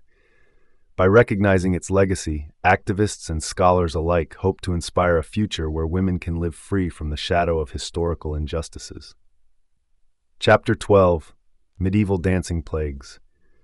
We often think of the past as a time of reason, but the medieval dancing plagues show us that even societies can succumb to the inexplicable. During these bizarre episodes, townspeople danced uncontrollably for days on end, driven by a force they couldn't comprehend. Was it a mass hysteria, a form of exorcism, or something more? This chapter explores these strange outbreaks, their causes, and what they reveal about human psychology and communal stress. Origins of the dancing plagues. To understand the medieval dancing plagues, we need to look at their origins. These strange occurrences weren't isolated events, but rather part of the broader socio-cultural landscape of the time. Various factors contributed to these baffling outbreaks, revealing how deeply intertwined human behavior and societal stress were in medieval Europe. The backdrop of medieval life. During the Middle Ages, Europe was a tumultuous landscape marked by profound hardships. Famine ravaged populations, and the Black Death decimated communities, leading to widespread fear and uncertainty. These dire circumstances had a psychological impact, driving people into desperate situations and creating a collective sense of anxiety. Social structures were also strained, as wars frequently disrupted daily life, uprooting communities and shattering family units. In this environment of stress and survival, the need for communal bonding grew stronger. It is within this backdrop that the seeds of extraordinary phenomena like the dancing plagues were sown, offering an almost cathartic release from societal tensions. Thus, the medieval dancing plagues can be understood not merely as bizarre events, but as reflective of a society grappling with overwhelming emotional and psychological burdens. The first recorded outbreak, one of the earliest and most notable outbreaks of the dancing plague, occurred in Strasbourg in 1518, where a large group of people began dancing fervently in the streets. The phenomenon was so intense that local authorities were baffled, as those affected could not control their movements and appeared driven by an uncontrollable urge. This event wasn't an isolated incident. It resonated with earlier instances of similar dancing frenzies across Europe. Historical records suggest that such occurrences reflected a pattern of mass hysteria linked to the stressors of the time. The Strasbourg outbreak serves as a crucial example, illustrating how the pressures of medieval life could lead to inexplicable behavior that left communities mystified. Religious influences. In medieval Europe, religion played a central role in every aspect of life, which inevitably influenced interpretations of the dancing plagues. Many viewed the wild movements as manifestations of divine possession or the result of spiritual distress.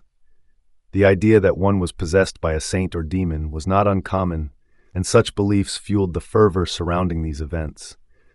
Religious leaders and communities often responded with fervent prayers and rituals, attempting to exorcise what they regarded as malevolent influences. This spiritual overlay contributed significantly to how the dancing plagues were perceived, reflecting a culture where the mystical and the mundane coexisted closely and shaped people's understanding of their reality. Connection to ergot poisoning. One of the most fascinating theories regarding the medieval dancing plagues is the potential link to ergot poisoning. Ergot is a fungus that can grow on damp grains, particularly rye. Consuming bread made from these infected grains can lead to a range of hallucinations and convulsions, symptoms that might parallel those observed during the dancing plagues. Historians and researchers have speculated that widespread use of contaminated grain in times of famine could have triggered such outbreaks. This theory offers a plausible scientific explanation that bridges the gap between mysticism and reality, suggesting that the extraordinary dancing might have had a basis in tangible physiological disturbances rather than purely psychological or spiritual phenomena. The Dance of St. Vitus.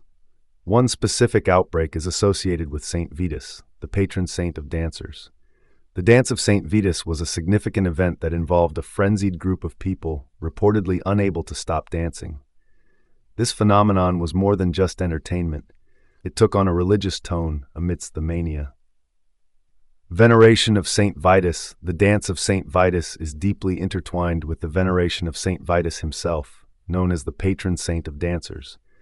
During the medieval period, many believed that the saint could either curse or bless individuals based on their dancing prowess. This led to a powerful cultural phenomenon where people often prayed to him for protection or guidance related to their dancing abilities. Those afflicted by the dancing plague would sometimes claim they were under the influence of St. Vitus. This connection created a compelling narrative that the bizarre and uncontrollable movements were not merely madness but spiritual experiences induced by divine forces. Thus, many saw the dance as both a way to seek favor from the saint and as an expression of devotion. The religious undertones made the phenomenon more mysterious and alarming, fueling the fervor surrounding these outbreaks. Public nature of the outbreaks. Notably, the outbreaks of the dancing plagues often occurred in public spaces, transforming the towns into fervent stages for collective frenzy. Wide open areas like town squares or marketplaces served as the epicenters where more people could witness and participate in the chaotic dance. The public nature of these events added to their intensity, as the shared experience created an exhilarating atmosphere. As onlookers gathered, they inadvertently contributed to the madness, either through encouragement or by joining in themselves, thereby perpetuating the dance. The escalation was contagious. The more people that danced, the stronger the pull became for others to abandon their inhibitions and join the fray, blurring the line between individual expression and communal experience. The role of community. The communal aspect of the dancing plagues played a significant role in their endurance and expansion. Participants often felt a strong obligation to conform to the expectations of the group, creating an atmosphere where resistance was futile. When individuals see their neighbors and loved ones caught up in ecstatic movements, they are more likely to join, even if they initially feel apprehensive. This sense of belonging and shared experience fostered a unique bond among dancers, driven by collective anxiety or excitement. The idea that one could be judged for not participating added a social pressure that made it almost impossible for some to hold back. Ultimately, the community dynamic transformed individual episodes into a widespread spectacle, where the dance became a shared narrative of suffering or celebration. Consequences for participants. While the dancing plagues appear whimsical on the surface, the consequences for participants were often severe. Those who succumbed to the mania faced extreme physical exhaustion, sometimes dancing for days on end without rest. This relentless activity would lead to dehydration, bruising, and even more serious medical issues as their bodies struggled to cope with the physical toll. In some tragic cases, individuals did not survive the relentless dancing, succumbing to exhaustion or related health complications. The aftermath of these events often left communities reeling, grappling with not only the physical toll, but also the psychological scars that such extreme shared experiences could leave behind. Thus, the dance of St. Vitus serves as a reminder of the fine line between ecstatic celebration and devastating consequence. Psychological theories behind the plagues. Several psychological theories attempt to make sense of why entire communities would spiral into mass dancing. These theories reflect the deep-seated fears and stresses that plague people in difficult times, resulting in these absurd yet impactful behaviors. Mass hysteria. Some scholars suggest the dancing plagues were a manifestation of mass hysteria, where collective stress found unusual outlets. This phenomenon occurs when a community faces overwhelming tension, anxiety, or trauma, leading individuals to exhibit similar physical symptoms.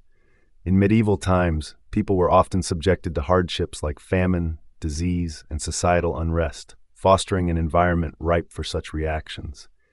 As tension mounted, the urge to dance became an escape, an involuntary response to numerous pressures. The enactment of uncontrolled dancing allowed these individuals to temporarily transcend their dire circumstances. Thus, what may have started as an isolated incident might have quickly spiraled into a community-wide phenomenon, fueled by the intense emotions that permeated their daily lives. Social contagion. The concept of social contagion plays a vital role in understanding the dynamics of the dancing plagues. Just as laughter can spread in a group, emotional and physical behaviors can quickly become contagious within communities. If one individual began to dance, others might have joined in, driven by a shared sense of distress or sheer curiosity. This rapid spread implies that emotions, much like infectious diseases, propagate through social networks. In the context of the medieval dancing plagues, witnessing others dance could have triggered a primal instinct, compelling more and more people to participate, ultimately leading to a chaotic but communal experience.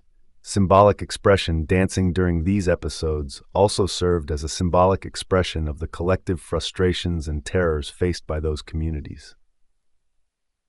In a time punctuated by relentless hardship, individuals found a means to communicate their woes through movement. Each step and spin reflected the emotional turmoil brewing beneath the surface. In a way, the dance was a societal commentary, a way to embody conflicts that could not be articulated through mere words. This expressive outlet resonated deeply, revealing the shared experiences of suffering and hope, making the dancing plagues a poignant reflection of the societal context of the medieval era, psychological release. Ultimately, these dances provided a temporary escape from the harsh realities and daily struggles of life in medieval times. As communities gathered to engage in frenzied dancing, the chaos allowed them to release pent-up emotions and achieve a sense of communal catharsis. In their frantic rhythm, individuals found fleeting moments of freedom and joy. This collective experience became a social safety valve, permitting the release of accumulated stress and grief. For many, joining the dance was a way to bond with others, creating a shared space where the burdens of existence could be momentarily forgotten in the vibrant chaos of rhythm and movement. The aftermath and legacy. The aftermath of these events was as peculiar as the plagues themselves. Communities struggled to interpret what had occurred, leaving a legacy that still captivates historians and the curious alike. It presents an intriguing look into the mindset of medieval society and how they reconciled the shocking behavior of their peers. Historical interpretations. Historians have long been fascinated by the medieval dancing plagues, analyzing their roots and implications. Various theories suggest these events stem from mass hysteria, social stress, or even ergot poisoning, where hallucinogenic mold might have contaminated local rye. Each interpretation offers a glimpse into the collective psyche of medieval societies, which often confronted high levels of disease, famine, and social unrest. One prominent interpretation focuses on the religious context of the time, where devout communities may have perceived the plagues as divine punishment or a form of spiritual purification. Others argue that the overwhelming pressures of daily life in a tumultuous period fostered a desperate need for release, manifesting in uncontrollable dancing as a form of communal catharsis. These varied interpretations continue to fuel scholarly debate, revealing the complexity of human behavior under extreme duress. Cultural impacts. The medieval dancing plagues left a significant imprint on how mental health was perceived in subsequent centuries. Initially viewed as mere aberrations, these episodes eventually led to a more nuanced understanding of psychological phenomena. Over time, society began to differentiate between emotional disturbances and traditional beliefs surrounding possession or divine influence. As the awareness of mental illness grew, discussions became more prominent, paving the way for later developments in psychology. The dancing plagues underscored the effects of collective stress, serving as early examples of how societal conditions could fracture the mind and lead to strange communal behaviors, thus influencing future discourses on mental well-being, art, and literature. The curious nature of the dancing plagues has inspired a wealth of artistic expression throughout history. Literature and folklore have often drawn upon these bizarre events, transforming the historical accounts into vivid tales that resonate with audiences. Writers and artists have used the dancing plagues as metaphors for social chaos and human vulnerability, capturing the imagination in works from different eras. From bold paintings depicting frenzied dancers to stories highlighting the absurdity of the rituals, the legacy of these occurrences is deeply intertwined with artistic endeavors. Such representations often leverage the extraordinary to explore broader human experiences, reinforcing the cultural significance of events that once baffled society and prompting reflections on our own behavior and beliefs. Modern parallels. Surprisingly, modern society is not immune to collective behaviors reminiscent of the medieval dancing plagues. With instances of mass hysteria or viral challenges becoming increasingly common in our interconnected world, these historical occurrences prompt intriguing comparisons. From flash mobs to viral dance challenges, we witness how shared experiences can momentarily captivate whole communities. This phenomenon invites reflections on contemporary concerns about mental health, social media influence, and the nature of communal expression.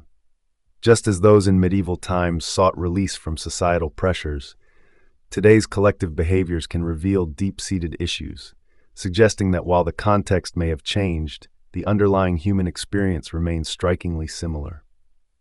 Chapter 13. The Doge's Wedding to the Sea, Venice. a ceremonial marriage where the ruler of Venice threw a ring into the Adriatic, symbolizing the city's union with the sea. A city born of water, Venice's lifeblood and identity. Venice was not merely built on water, it was born from it. Rising from the shallows of the Adriatic, the city seemed less constructed than conjured, its palaces and churches standing as if summoned by the will of the sea itself. In the Middle Ages, this watery kingdom became one of the most powerful maritime republics in the world, its wealth flowing as freely as the tides that lapped against its foundations. To the Venetians, the sea was more than a row, ute for trade or conquest. It was a living partner, a force to be courted, revered, and bound to their destiny. Venice does not rest upon the solid earth like other cities. It hovers, half real, like a vision made permanent, a place suspended between sky and sea. Its streets are liquid, its foundations driven deep into mud and memory, and its very existence is a rebellion against the natural order. When the Western Roman Empire crumbled in the 5th century, waves of refugees fled into the northern Adriatic's shallow lagoons, seeking safety in the one place invaders could not easily reach. What they built there was never meant to last. A patchwork of huts balanced on wooden stilts, a temporary shelter against the chaos of the mainland. But temporary gave way to timeless. Those humble settlements hardened into a city, then a republic, and then something more, an empire of water. For centuries, Venice thrived as if chosen by the tides themselves. It learned to coax bounty from a salt-stung landscape, to harness the wind, to weave canals not merely as roads but as arteries carrying the lifeblood of a maritime civilization. Its ships ventured beyond the horizon, trading with Byzantium, the Levant, and the far reaches of Asia. Through its ports flowed silks and spices, gems and gold, treasures that transformed a cluster of mudflats into the richest city in Christendom. Yet Venice's true wealth was not only in what it traded, but in what it understood. The sea was not merely a resource. It was a partner, unpredictable yet essential, both cradle and executioner. The Venetians treated it with a reverence bordering on the sacred. They built their homes not in opposition to its nature, but in harmony with it, letting the city rise and fall with the tides as though it breathed alongside them. The Adriatic was their fortress, their trade route, and their altar. This intimate relationship with the sea was more than economic pragmatism. It was an identity. Venice saw itself as a chosen city, bound by divine providence to the waters that sustained it. This self-image infused every part of Venetian life. From the grandeur of its palaces, built as if they might dissolve back into the mist at any moment, to the elaborate rituals that declared the Republic's unbroken union with the sea. They did not simply live by the water. They belonged to it. It was this bond, this sense of a city both of and for the sea, that gave rise to one of the most striking ceremonies in European history, the Doge's marriage to the Adriatic. A symbolic act that, year after year, made tangible what Venetians had always believed in their hearts, that their city's destiny was forever entwined with the waters upon which it floated. The Doge and the sea, a bond beyond politics.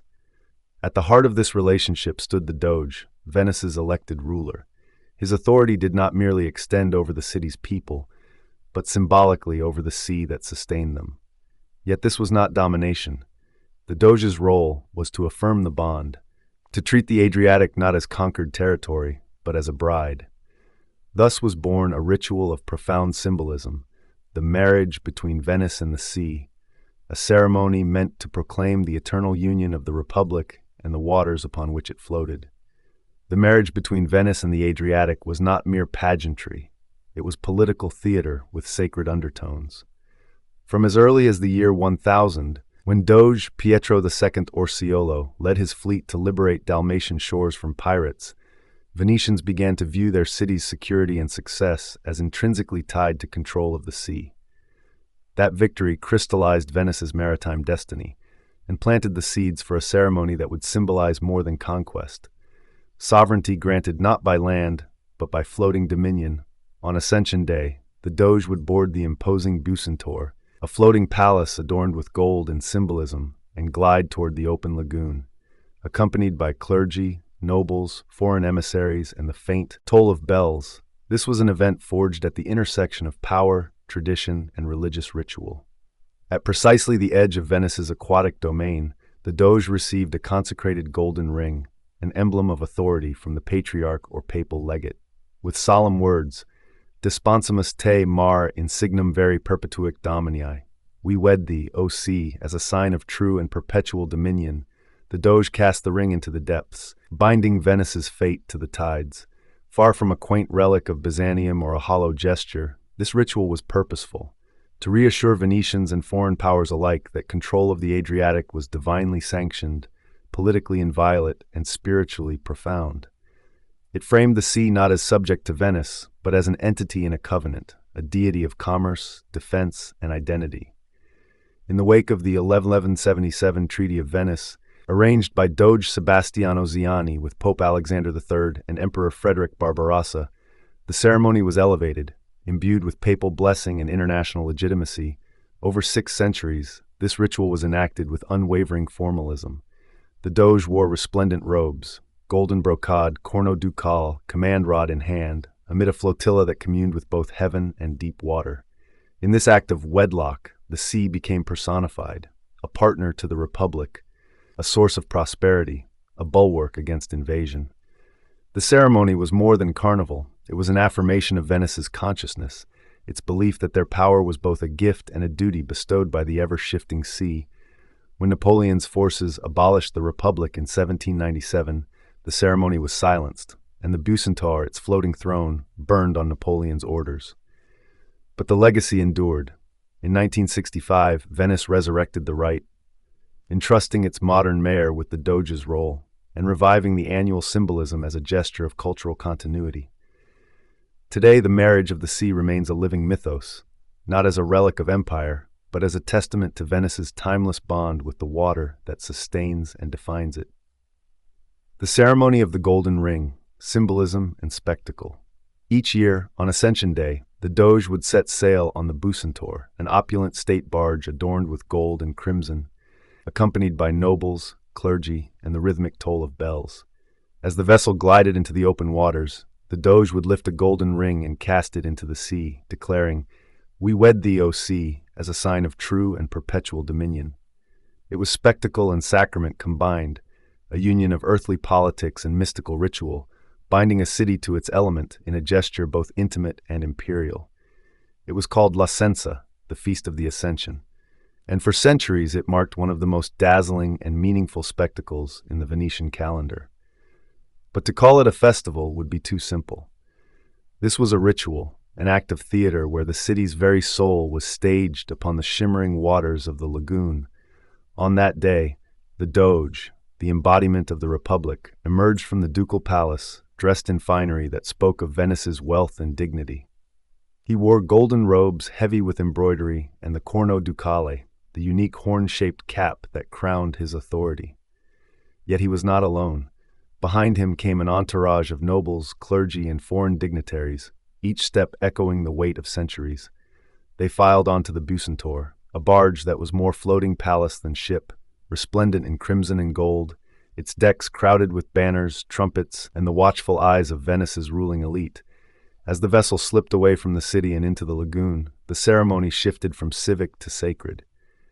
The waters, once bustling with trade, grew quiet beneath the solemnity of the moment.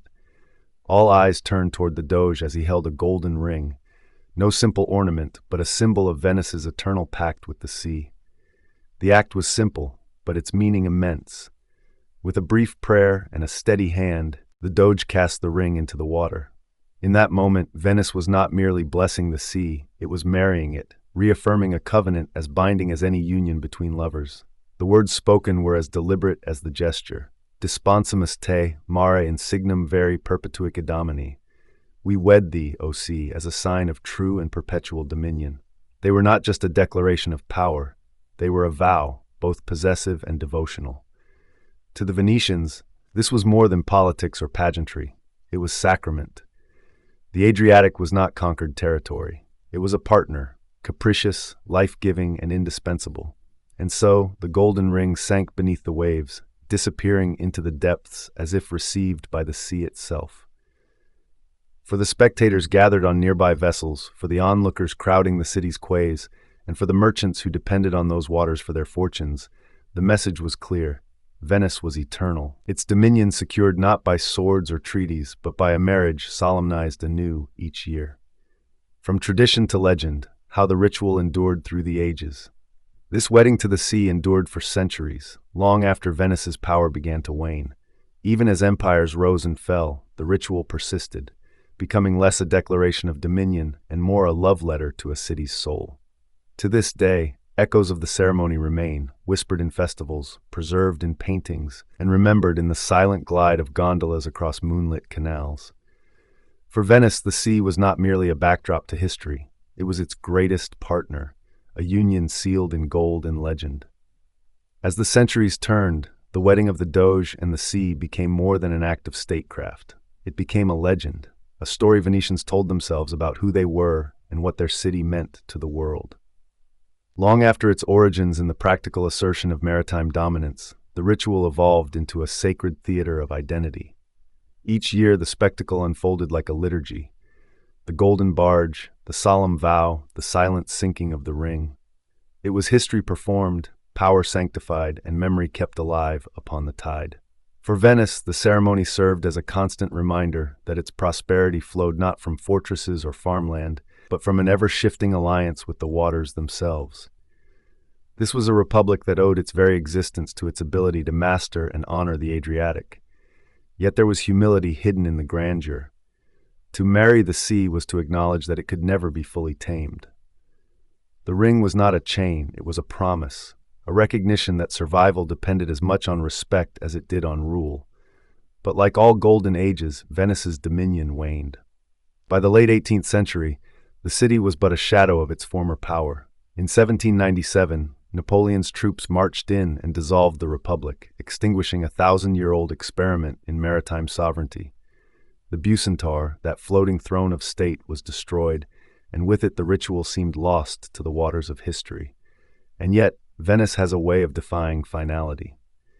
In the modern era, the tradition was resurrected, no longer as a declaration of dominion, but as a cultural inheritance, a symbolic thread tying present to past.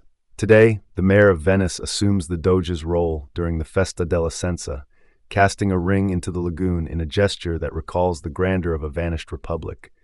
It is no longer an oath of empire, but an act of remembrance, a quiet vow that the city still belongs to the sea as it always has. And so, the marriage endures, a union of myth and memory, performed not to command the waters, but to keep alive the story of a people who built their kingdom upon them. Reflections on humanity's unusual tapestry. As we step back from the fascinating journey through history's 13 oddest traditions and rituals, it's impossible not to marvel at the complex fabric of humanity woven through these peculiar practices. Each ritual, from foot binding to Viking ship burials, sheds light on the beliefs and social structures of cultures long past. They remind us that what may seem bizarre today often had profound meaning and significance in their time. While we may chuckle at the thought of medieval dancing plagues or reflect on the solemnity of the Wari funerary rituals, these stories provide a vital lens to understand our own lives and cultures. They invoke questions about identity, memory, and our relationship with life and death. How do our own traditions mirror these ancient practices? What can we learn about human resilience, adaptation, and connection? As you close this story, take these insights into your world.